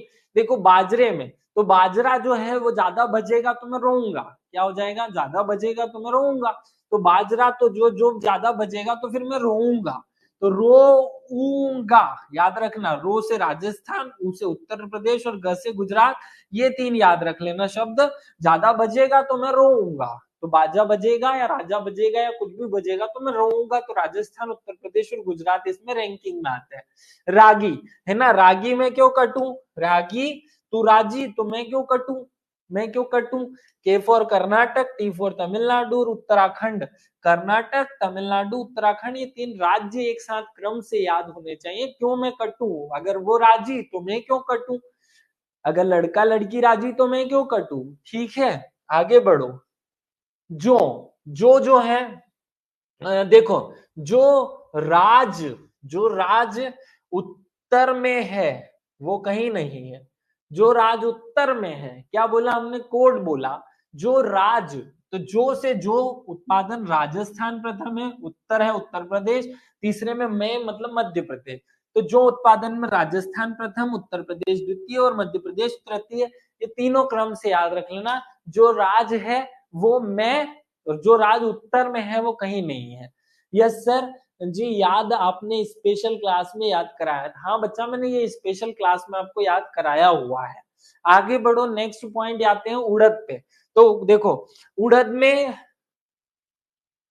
देखो उड़द, उड़द मत खाओ, क्या करो, मत खाओ, क्या बोलना है, मत खाओ, कैसे बोलोगे, म से मध्य प्रदेश, उत्तर प्रदेश और आंध्र प्रदेश, ये इसी से कर लो, मत खाओ, ओ से आंध्र प्रदेश कर लो, तो म से मध्य प्रदेश हो गया। उड़द मत खाओ, क्योंकि उड़द की दाल कौन सी जनजाति को प्रिय होती है, आप लोग कमेंट करके बताना कि उड़द की दाल कौन सी जनजाति को प्रिय होती है। हमारा एक कोड है कि उड़द मत खाओ, मत में म काम का, त छोड़ दो, मत मत खाओ, है ना, तो मत खाओ, ये म और त, ये तीन शब्द मत खाओ में, ये ओ से आंध्र प्रदेश हो गया, अ से उत्तर प्रदेश और म से मध्य प्रदेश, ये क्रम आपको याद रखना है। चलो अगर या वेरी गुड, किसने कमेंट किया भाई, ये जिसने भी किया सही किया है। आगे बढ़ते हैं नेक्स्ट पॉइंट पे, चलो हमें लघु खाद्यान्न याद करने, लघु खाद्यान्न में पहला मध्य प्रदेश है, हमें ये याद रह जाएगा। वंदना अच्छा आंसर किया। अगले पॉइंट पे आ जाओ, मूंग, मूंग जो है वो रात में खाए जाते हैं, कब खाए जाते हैं, रात में, है ना, तो रात में मतलब राजस्थान, ए से आंध्र प्रदेश और त से तमिलनाडु। तो मूंग कब खाने हैं, मूंग खाने हैं रात में, इससे कोड बन गया मूंग खाओ रात में, RAT। राजस्थान, आंध्र प्रदेश और तमिलनाडु। और आगे चलते हैं, नेक्स्ट पॉइंट पे आ जाओ। अन्य दाल, मतलब दाल जहां पे आए आप मध्य प्रदेश चिपका सकते हो, डरने की जरूरत नहीं है। कुल दालें जो है, देखो मध्य प्रदेश, राजस्थान और महाराष्ट्र, कुल दलहन में मध्य प्रदेश, महाराष्ट्र और राजस्थान। देखो चेंज दिख रहा है ना, पहले पे हमने मध्य प्रदेश, दूसरे पे राजस्थान हमने पढ़ाया था, और तीसरे पे महाराष्ट्र है। यहाँ दोनों का स्थान हमारे और पुराने आंकड़ों से चेंज, इंटरचेंज दिखाई दे रहा है, तो डरना मत। जब एग्जामिनर अग्रिम अनुमान पूछ ले, है ना, अग्रिम अनुमान पूछे या फिर 2024-25 का आंकड़ा पूछे, तो फिर आप क्या आंसर करोगे? महाराष्ट्र और राजस्थान को इंटरचेंज कर दोगे। तो देखो हमने क्या किया, कुल दालें खा के मरे में, मरे में, है ना, मरे में, देखो मरे में तो क्या करते हैं, केवल दाल उबली हुई खाते हैं। जब भी कोई मरे में हो जाता है ना, मरे हुए में केवल उबली हुई दाल खाते हैं। जब कोई मर जाता है कहीं पे तो बघार नहीं होता है 11 दिन तक, 13 दिन तक। तो मरे हुए में क्या करते हैं हम, मरे में, तो म से मध्य प्रदेश, राजस्थान और महाराष्ट्र। और जब आपसे अग्रिम अनुमान पूछ जाएगा तो इसको म को ऊपर कर देना, है ना। मामेरा जब आता है ना, तो मामेरे जो लोग हैं वो भी क्या करते हैं, ममेरे और मरे में, ये दो शब्द आपको कुल दाल याद कराने के लिए सफिशिएंट है, वो याद हो जाएंगे, अच्छे मजे में आप याद कर सकते हैं। आगे बढ़ो, मूंगफली, मूंगफली में गुजरात, राजस्थान और मध्य प्रदेश, गुजरात, राजस्थान, मध्य प्रदेश। तो देखो मूंगफली जो है गुजरात ऐसे याद कर लो, तो गुजरात, राजस्थान और मध्य प्रदेश, आसान है ये याद करना। मध्य प्रदेश का मूंगफली उत्पादन में तीसरा स्थान है। तो मूंगफली में तीसरे स्थान, ये देखो उंगली में 3 बोटरे होते हैं ना, 3 जो है वो ये पॉइंट्स होते हैं, 1, 2 और 3। तो तीसरे स्थान पर मध्य प्रदेश है, याद हो जाएगा। चलो, तो इसको हमने कर लिया। मूंगफली कैसे खानी चाहिए, गरम गरम खानी चाहिए। हमारे ये दीप्ति ने कराया है, दीप्ति वेरी गुड, ऐसे कोट बता दिया करो। देखो मूंगफली जो है वो गरम गरम खाते हैं तो मजा आता है, तो गरम गरम खा लो, तो ग से गुजरात हो जाएगा, र से राजस्थान हो जाएगा, और म से मध्य प्रदेश हो जाएगा। तो गरम गरम मूंगफली खा लो भैया सब लोग, तो इससे गरम गरम मूंगफली की उत्पादन की रैंकिंग याद हो जाएगी, सबको याद हो गई होगी। तो आगे बढ़ते हैं, तिल। तिल जो है, देखो तिल मैंने आपको कुछ और याद कराया था और अभी कुछ और है। तो जब आपसे 23-24 का पूछेगा और अग्रिम अनुमान पूछेगा तो अलग अलग आंसर करना है। जब आपसे 23-24 पूछे, 23-24, क्योंकि ये साल खत्म हो गया। देखो जब भी कोई फसल खत्म हो जाती है ना, उत्पाद, वो साल खत्म होने के बाद उसका पूरा डाटा आता है। साल खत्म ना हुआ हो तो अग्रिम अनुमान आता है। तो अब हमारा फाइनेंशियल ईयर 1 अप्रैल से लेकर के 30 मार्च तक चलता है। अब बताओ 2024-25 का जो साल है वो तो अभी खत्म हुआ ही नहीं ना, वो तो 31 मार्च 2025 को खत्म होगा, तो इसलिए इसे अग्रिम अनुमान कह रहे हैं। तो जब आपसे अग्रिम अनुमान पूछा जाएगा तो आप आंसर इस तरीके का करेंगे, कौन सा वाला, देखो राम,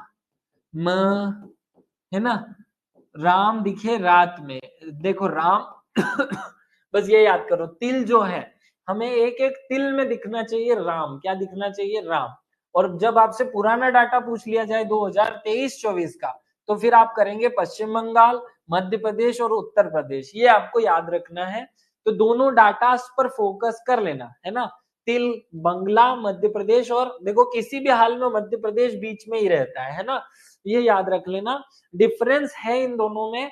तो तिल जो है वो अपने राम राम लिख दो, तिल पर क्या लिख दोगे, नया डाटा याद कर लो आप, तो राम राम लिख दो।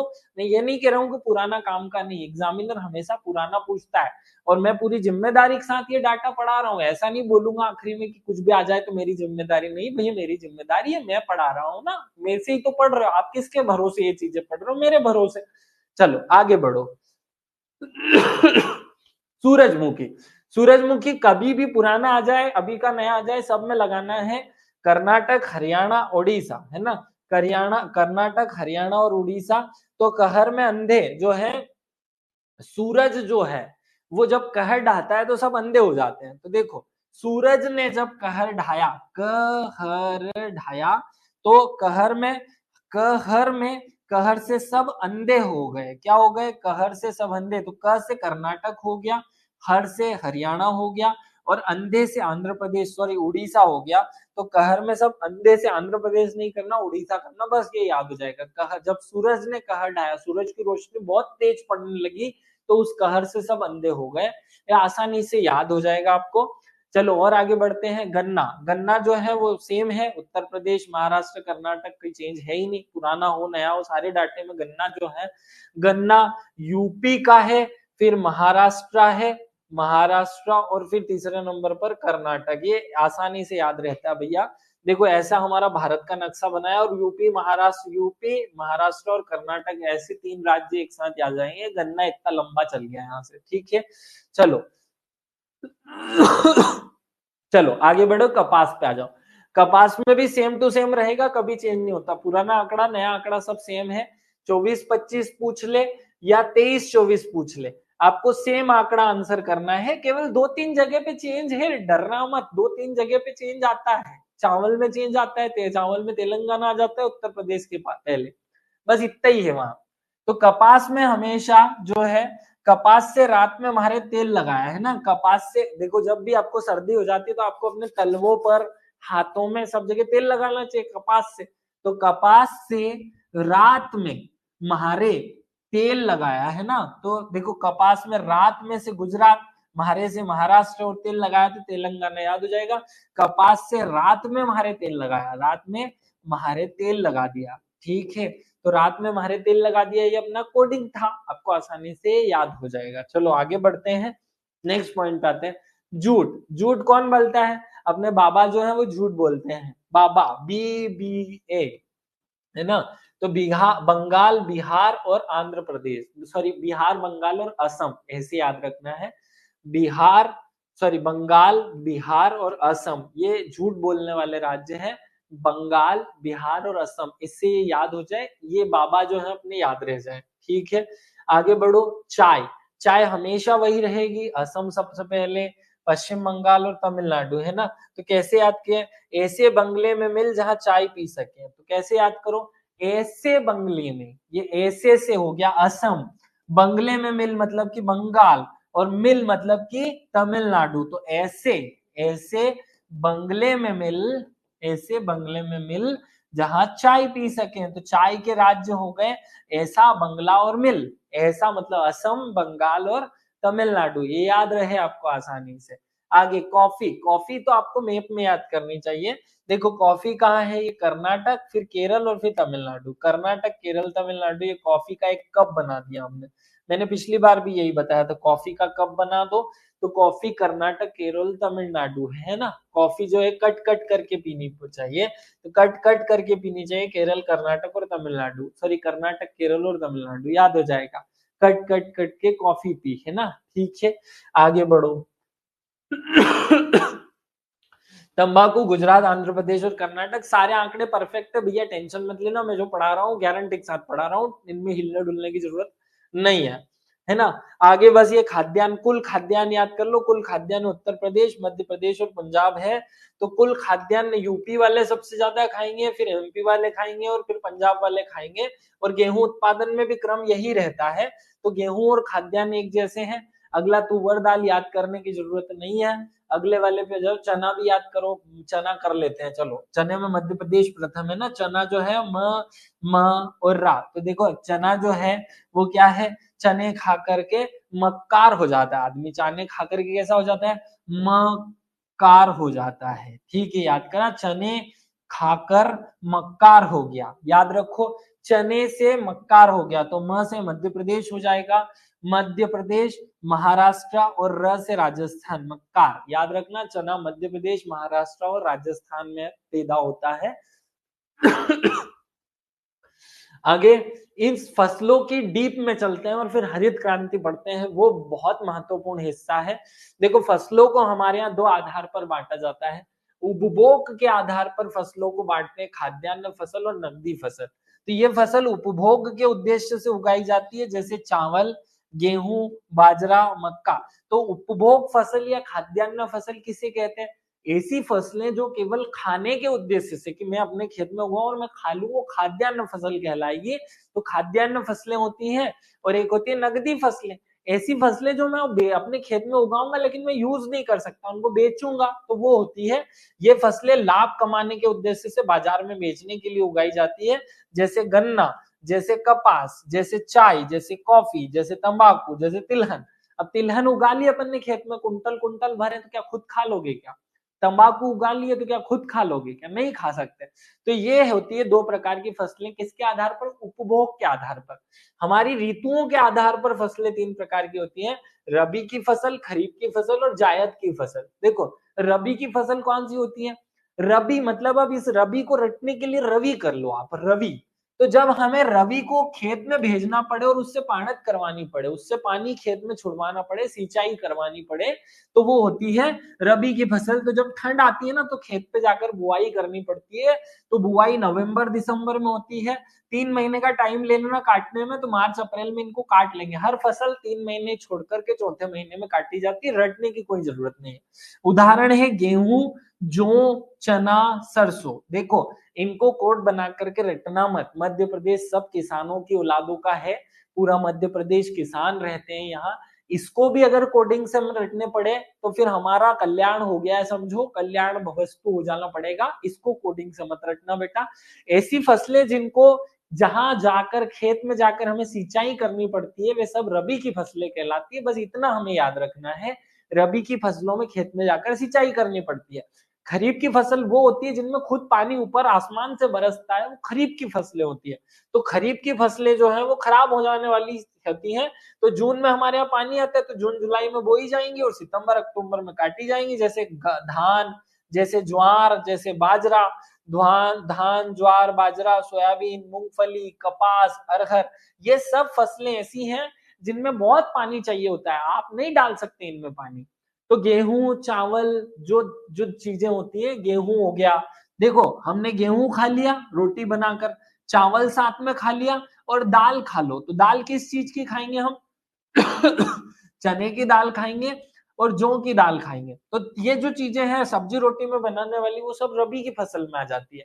इसका दूसरा पार्ट देखो, देखो धान, हमने यहाँ देखो गेहूं, जौ, सरसों, ये चावल को हटा दिया है ना, गेहूं खाया मतलब रोटी खानी है और साथ में सब्जी खा लेनी है, तो रोटी और दाल बना लो। तो दाल रोटी खाने वाली जो फसलें हैं वो हमारी रबी की फसलें हैं।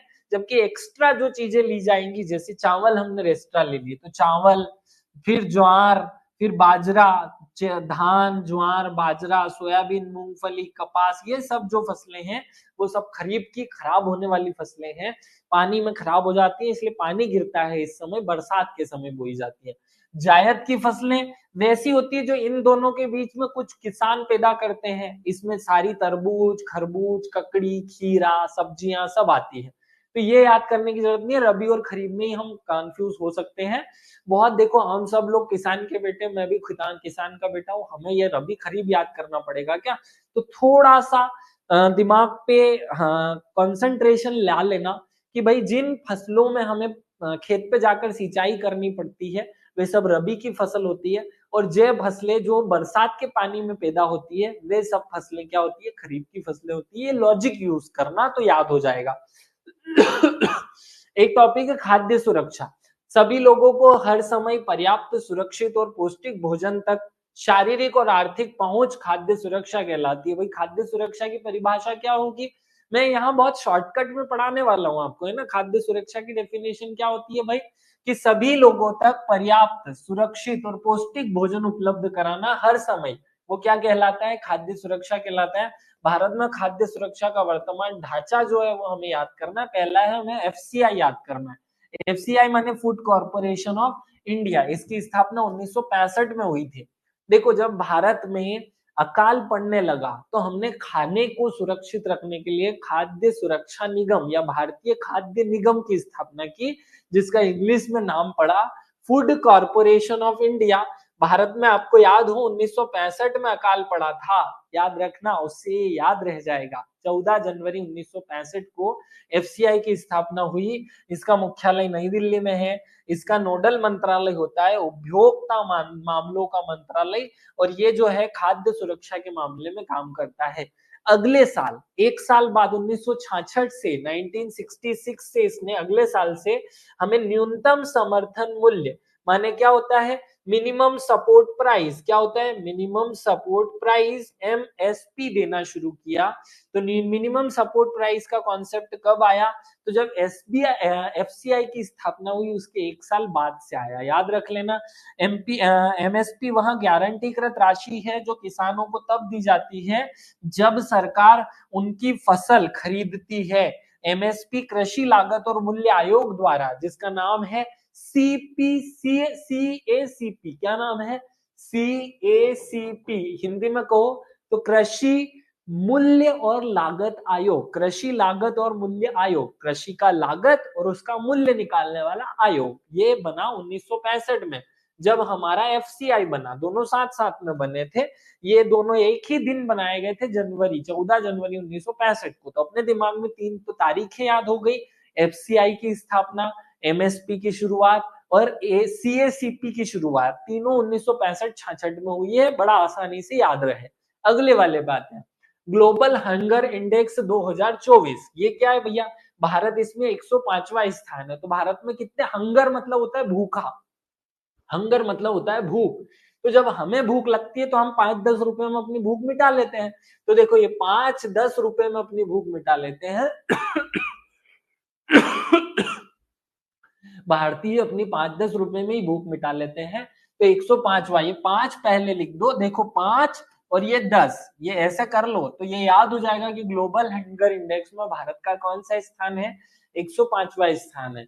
कृषि लागत और मूल्य आयोग सीएसीपी द्वारा सरकार 22 अधिक आर्थिक फसलों के दाम डिसाइड करती है। देखो एमएसपी कौन डिसाइड करता है, सीएसीपी। सीएसीपी मतलब कृषि मूल्य और लागत आयोग, ये 1965 में बना, जो कि 22 फसलों के मूल्य या मिनिमम सपोर्ट प्राइस तय करता है, मिनिमम सपोर्ट प्राइस तय करता है। साथ में एक गन्ना की जो फसल होती है उसके लिए ये मिनिमम सपोर्ट प्राइस की जगह एफआरपी तय करता है, एफआरपी। तो टोटल 23 फसलें हैं, 1 + 22 के हिसाब से याद करना।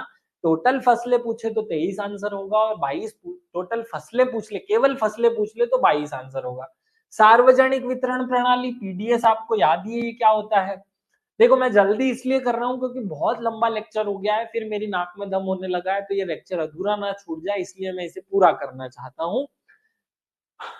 पीडीएस एफसीआई द्वारा अधिप्राप्त अनाज को सरकारी विनिमय राशन दुकानों या उचित दर की दुकानों के माध्यम से गरीब लोगों तक पहुंचाना, ये कहलाता है पीडीएस। पीडीएस है ना, पब्लिक डिस्ट्रीब्यूशन सिस्टम।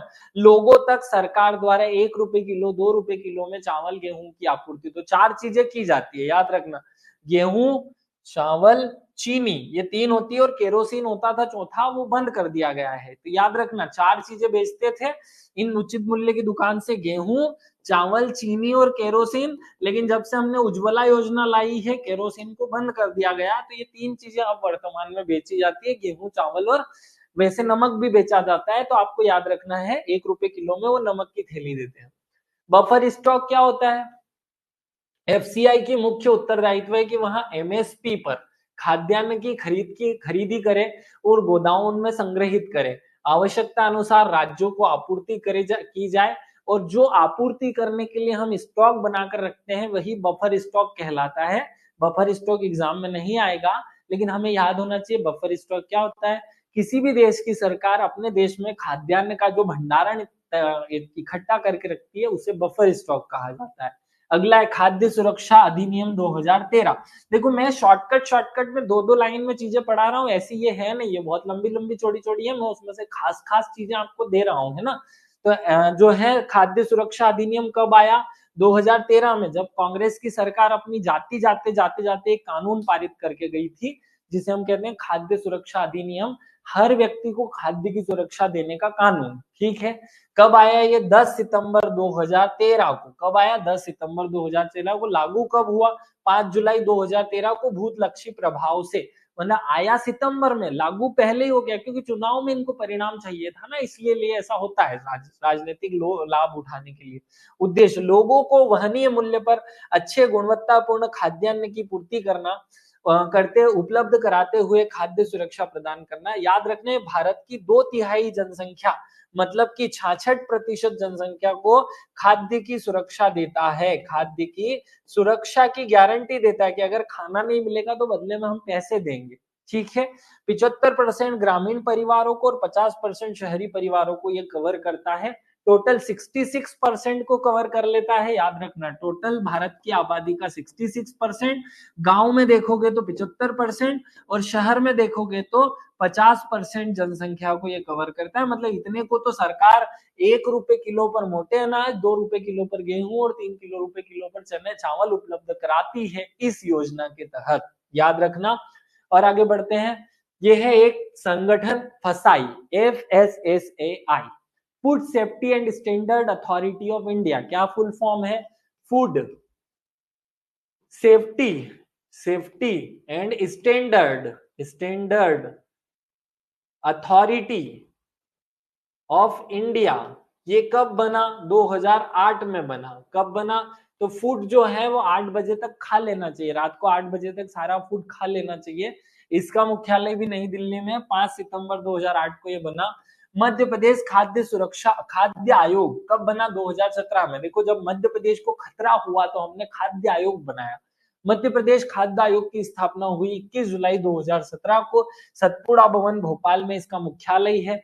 और ये खाद्य सुरक्षा अधिनियम की धारा 16(2) के तहत 17 में बनाया गया है। देखो, ऐसे याद करने के लिए करना है, 16(2) के तहत 17 में बनाया गया, अच्छे से याद रह जाएगा। खाद्य सुरक्षा की कुछ योजनाएं बता देता हूं। मध्याह्न भोजन कार्यक्रम हमारे यहाँ 15 अगस्त 1995 को शुरू हुआ था। MDM बोलते हैं, पल्स पोलियो और MDM दोनों साथ में हुआ था।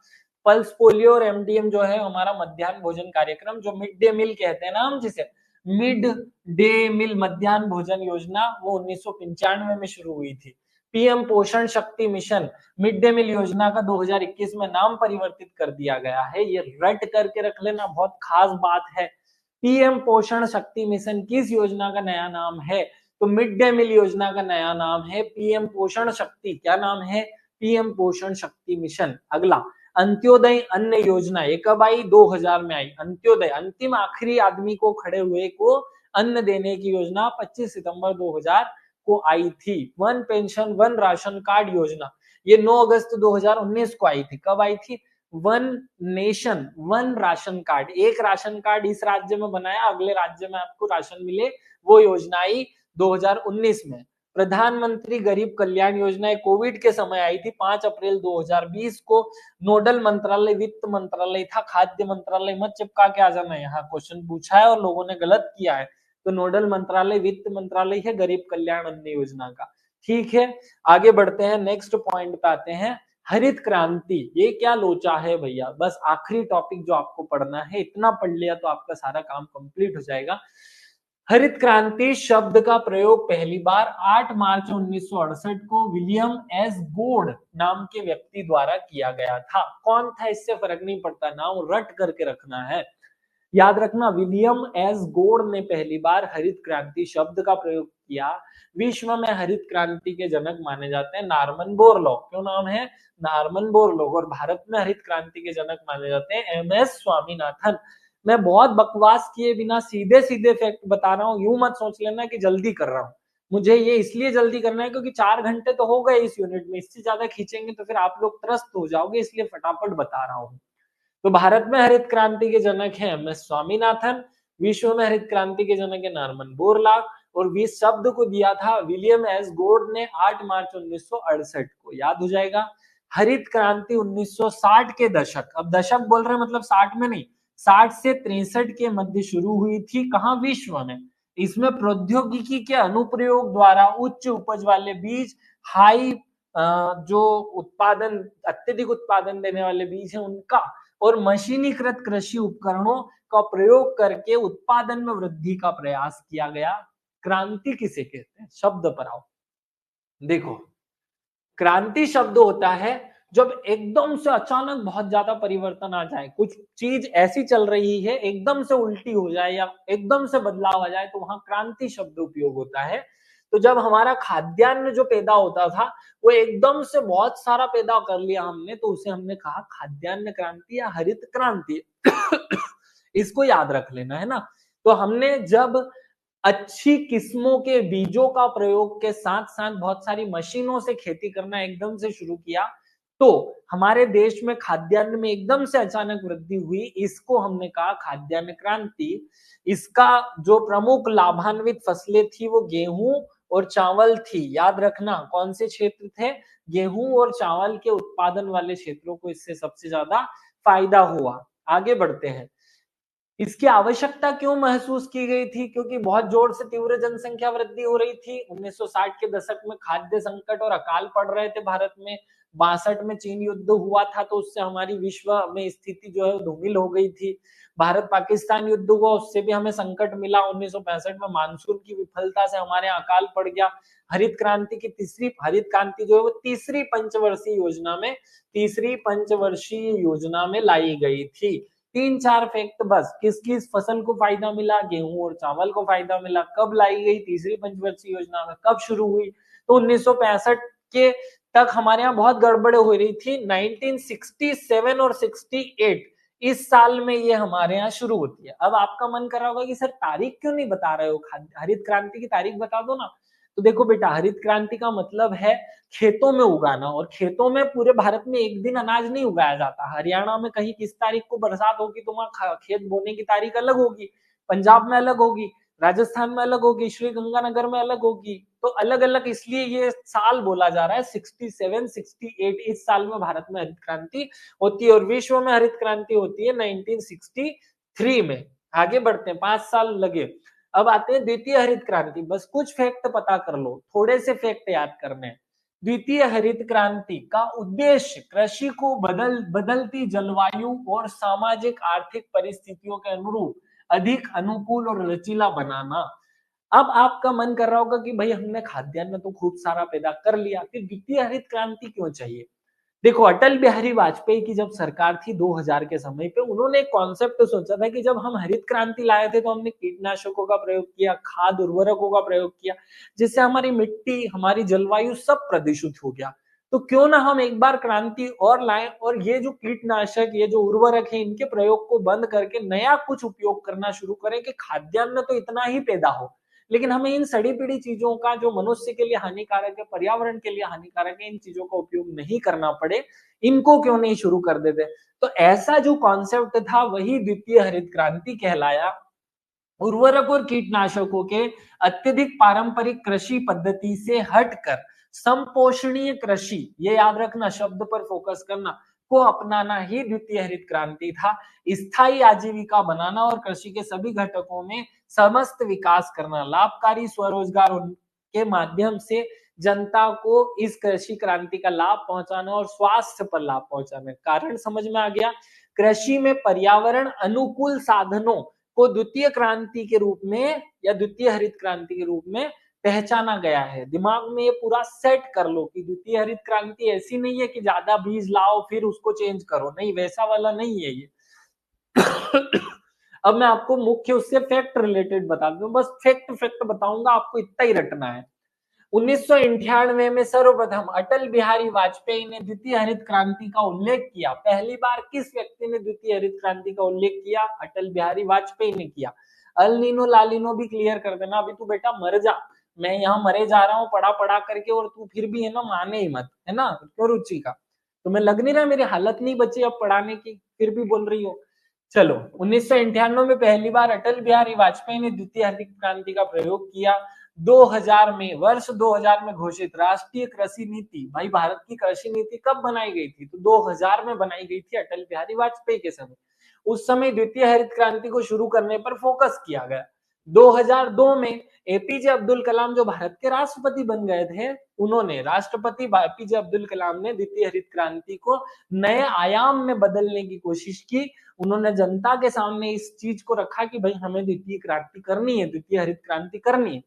2009 में भारत सरकार ने 50 करोड़ रुपए की प्रारंभिक निधि, मतलब एक कोष बनाया, और उसका उद्देश्य रखा द्वितीय क्रांति को, द्वितीय हरित क्रांति को एक प्रमुख कार्यक्रम के रूप में घोषित करना, और फिर देश में ये जो चीजें हैं, उर्वरक हैं, हमारे पेस्टिसाइड्स हैं, हमारी कीटनाशक, इनके प्रभाव को कम करना। खाद्यान्न उत्पादकता बढ़ाने के उद्देश्य से सरकार ने पूर्वी भारत में bringing green revolution in eastern India 2010-11 कार्यक्रम शुरू किया। अब देखो सीधा रट लो क्या बोल रहे हैं, यहां तक की बातें थी फैक्ट द्वितीय हरित क्रांति की, उसी के तहत जब पूर्वी भारत की बात होगी, भारत का ये हिस्सा हमेशा पूर्वी भारत जो है वो छूट जाता है, तो पूर्वी भारत को भी भारत के इस हरित क्रांति में शामिल करने के लिए हमने ब्रिंगिंग ग्रीन कार्यक्रम चलाया। कौन सा कार्यक्रम चलाया? Bringing green revolution in eastern India. याद रखना 2010-11 में चलाया गया था। कब चलाया गया था? 2010-11 में। आगे बढ़ते हैं। पूर्वी भारत में हरित क्रांति लाना, जिसको हम कहते हैं bringing green revolution in eastern India 2010-11। याद हो गया? अगली बात पर आ रहा हूं, अब वो खत्म हो गई। ये जो योजना थी वो राष्ट्रीय कृषि विकास योजना का एक उप योजना थी। ये जो ऊपर बताई ना ब्रिंगिंग ग्रीन योजना, ये राष्ट्रीय कृषि विकास योजना का उप योजना या उसका एक हिस्सा थी। 7 पूर्वी राज्यों असम, बिहार, छत्तीसगढ़, झारखंड, उड़ीसा, पूर्वी उत्तर प्रदेश और पश्चिम बंगाल में इसे लागू किया गया। कौन से संस्थानों ने भाग लिया? तो संस्थानों के पास नाम याद कर लो। National Research Centre for Integrated Farming Bihar में है, Indian Agriculture Research Institute IARI Hazirabad में इसने भाग लिया, और तीसरा इंस्टीट्यूट है रांची का बायोटेक्नोलॉजी एग्रीकल्चर बायोटेक्नोलॉजी इंस्टीट्यूट, इसने भाग लिया। बस बहुत ज्यादा फोकस मत करो। अब कुछ योजनाएं आते हैं, कुछ योजनाओं के नाम बस रट लेना। मृदा स्वास्थ्य कार्ड योजना कब आई? 2015 में आई थी। मृदा स्वास्थ्य कार्ड योजना 2015 में 19 फरवरी 2015 को शुरू हुई थी राजस्थान के श्रीगंगानगर से। इसका थीम था स्वस्थ धरा खेत हरा। क्या था? स्वस्थ धरा खेत हरा। राष्ट्रीय कृषि विकास योजना, जिसका उप योजना थी ब्रिंगिंग योजना वाली, जो ब्रिंगिंग योजना थी ना वो इसी का हिस्सा थी, वो 2007 में आई थी कृषि केंद्र सरकार द्वारा। तीसरी थी परंपरागत कृषि विकास योजना, ये 2015 में लाई गई। 3 योजनाएं रटी हमने, 15 की 2 और 7 की 1। राष्ट्रीय कृषि विकास योजना 7, परंपरागत कृषि विकास योजना 15 और मृदा स्वास्थ्य कार्ड योजना 2015। NIMSA national mission for sustainable agriculture, ये 2014-15 में शुरू हुआ। प्रधानमंत्री कृषि सिंचाई योजना 15-16 में शुरू हुआ। प्रधानमंत्री फसल बीमा योजना 2016 और हरित क्रांति उन्नत योजना 2005। बस 5-6 योजना याद कर लो, कहानी खत्म। आगे 25 मार्च को हर साल हम हरित क्रांति दिवस मनाते हैं, ये याद रखना। कब मनाते हैं? 25 मार्च को मनाते हैं हरित क्रांति दिवस। क्यों मनाते हैं? नॉर्मन बोरलॉग का जन्मदिन होता है इस दिन। MS स्वामीनाथन को 2024 में भारत सरकार से भारत रत्न से सम्मानित किया गया है, ये भी हमें याद रख लेना है, क्योंकि बहुत काम का है। हरित क्रांति से रिलेटेड टॉपिक भी एग्जाम में और करंट अफेयर्स में भारत रत्न भी हम पढ़ते हैं, तो बहुत सारी बातें हमने इस टॉपिक में पढ़ ली।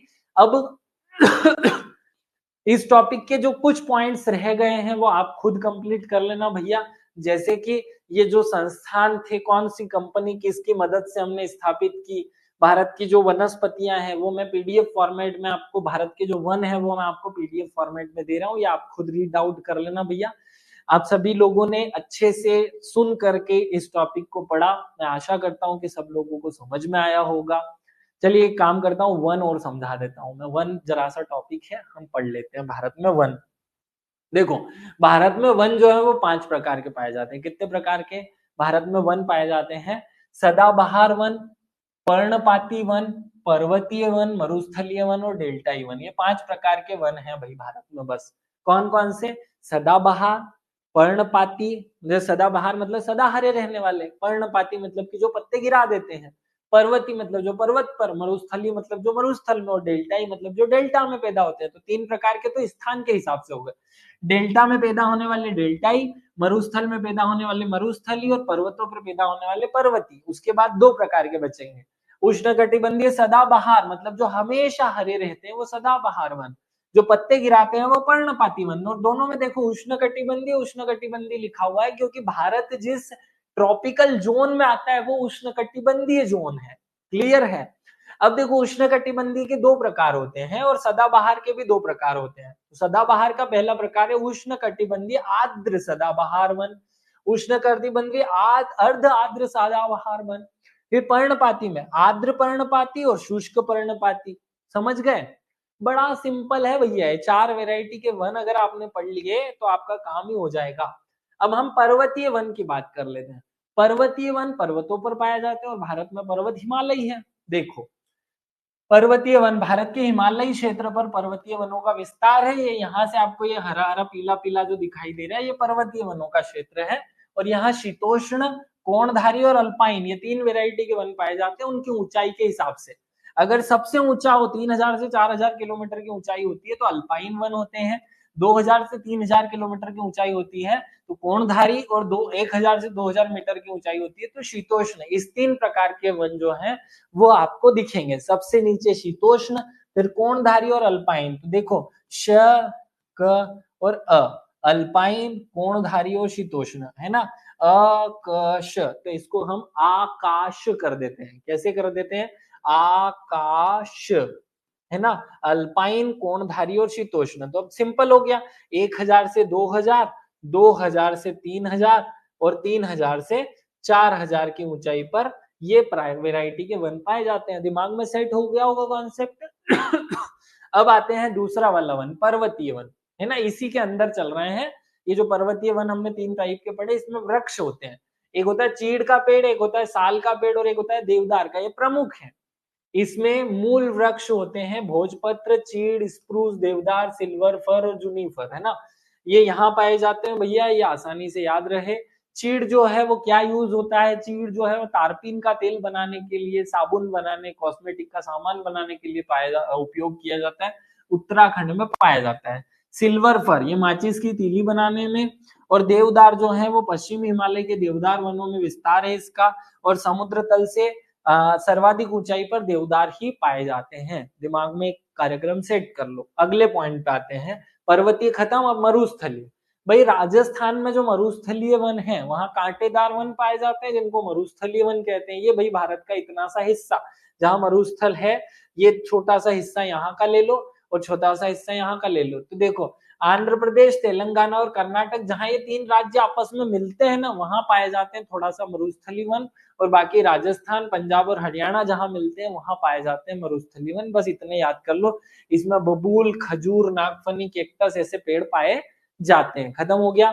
मरुस्थल का राजा खेजड़ी को कहा जाता है, याद करने की जरूरत नहीं है। अगला है डेल्टाई वन, जहां डेल्टा बनेंगे। तो जहां नदियों के डेल्टा कहाँ बनते हैं? ये देखो, ये यहाँ गंगा नर्मदा का डेल्टा बनेगा, यहाँ एक डेल्टा बनेगा, यहाँ सुंदरवन का डेल्टा बनेगा, यहाँ महानदी डेल्टा बनेगा, यहाँ पेरियार का डेल्टा बनेगा। तो जहां जहां डेल्टा बन रहे हैं वहां डेल्टा में पाए जाने वाले जो वन है वो डेल्टाई वन कहलाते हैं। इन्हीं को मेघरा वन, इसी को दलदली वन और इसी को ज्वारीय वन भी कहा जाता है। भारत में सर्वाधिक जो डेल्टा के वन पाए जाते हैं वो सुंदरी वृक्षों के अधिक होने के कारण सुंदरा वन कहलाते हैं। और भारत में सर्वाधिक मेघराव वन जो है वो पश्चिम बंगाल में पाए जाते हैं, याद रख लेना। 3 प्रकार के वन हमने कर लिया। अब चौथे प्रकार के वन है सदापर्णपात, सदाबहार वन। सदाबहार किसे कहेंगे? जिनमें सदा ही हरा रहे, वो सदाबहार। ठीक है। अब सदाबहार होने की शर्त है कि वहां बहुत पानी गिरना चाहिए। तो जहां 250 सेंटीमीटर से अधिक वर्षा या आर्द्रता 70% से अधिक होती है वहां उष्ण कटिबंधीय सदाबहार वन होते हैं। और ये वन बहुत सघन होते हैं और ऊंचे भी होते हैं। भारत के असम, अरुणाचल प्रदेश, मेघालय, मणिपुर, त्रिपुरा, अंडमान निकोबार, सहयाद्री, पश्चिमी घाट, नीलगिरी, ये यहाँ का कुछ क्षेत्र ले लो और ये यहाँ का कुछ क्षेत्र ले लो जहाँ बहुत बारिश होती है, वहां सदाबहार वन पाए जाते हैं। सदाबहार वन 2 प्रकार के होते हैं। कौन कौन से सदाबहार वन होते हैं? सदाबहार पहले आधे सदाबहार, और देखो आर्द्र, आर्द्र मतलब ठंडा, और अर्ध मतलब कि आधा, आधा ठंडा। तो सदाबहार वन 2 प्रकार के होते हैं। अब देखो यहाँ, ये एक हिस्सा और ये एक हिस्सा, दोनों अलग अलग प्रकार के होते हैं। इस प्रकार के वन हमेशा हरे भरे होते हैं। उष्णकटिबंधीय आर्द्र अर्ध सदाबहार वन भारत में सबसे महत्वपूर्ण व्यावसायिक वन है। सदाबहार वनों में सिनकोना, रबड़, नारियल, बांस, रोजवुड, शीशम ऐसे पेड़ पाए जाते हैं जो हमारे लिए बहुत व्यावसायिक, जो पैसा बहुत पैदा करते हैं। बहुत डीप में जाने की जरूरत है नहीं। आगे बढ़ते हैं। अगले आते हैं पर्णपाती वनों पे। दूसरी वैरायटी कौन है? 5वीं प्रकार का वन है पर्णपाती वन। देखो, पर्णपाती जो वन है उसमें 2 प्रकार के वन है। एक तो हो गए सदाबहार, उनके 2 प्रकार हैं।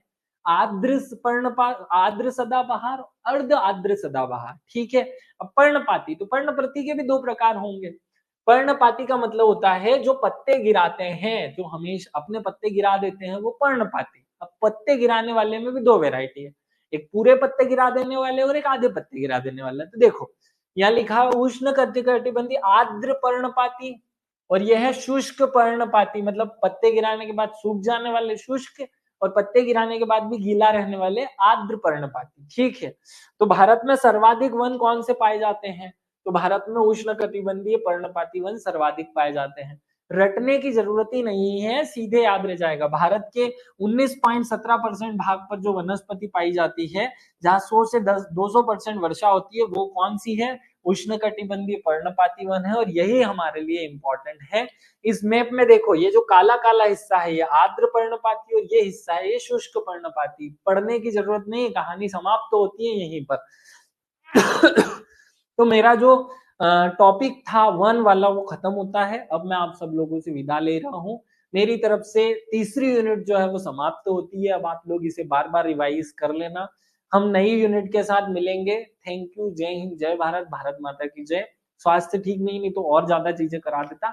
छोटे मोटे 2-3 टॉपिक बचे हैं, ला नीनो अल नीनो, वो मैं अलग से एक छोटे से वीडियो में करा दूंगा, क्योंकि वो स्पेशल टॉपिक है, कराना भी जरूरी है, वो अलग से हम पढ़ लेंगे। चलिए, जय हिंद, जय भारत, भारत माता की जय।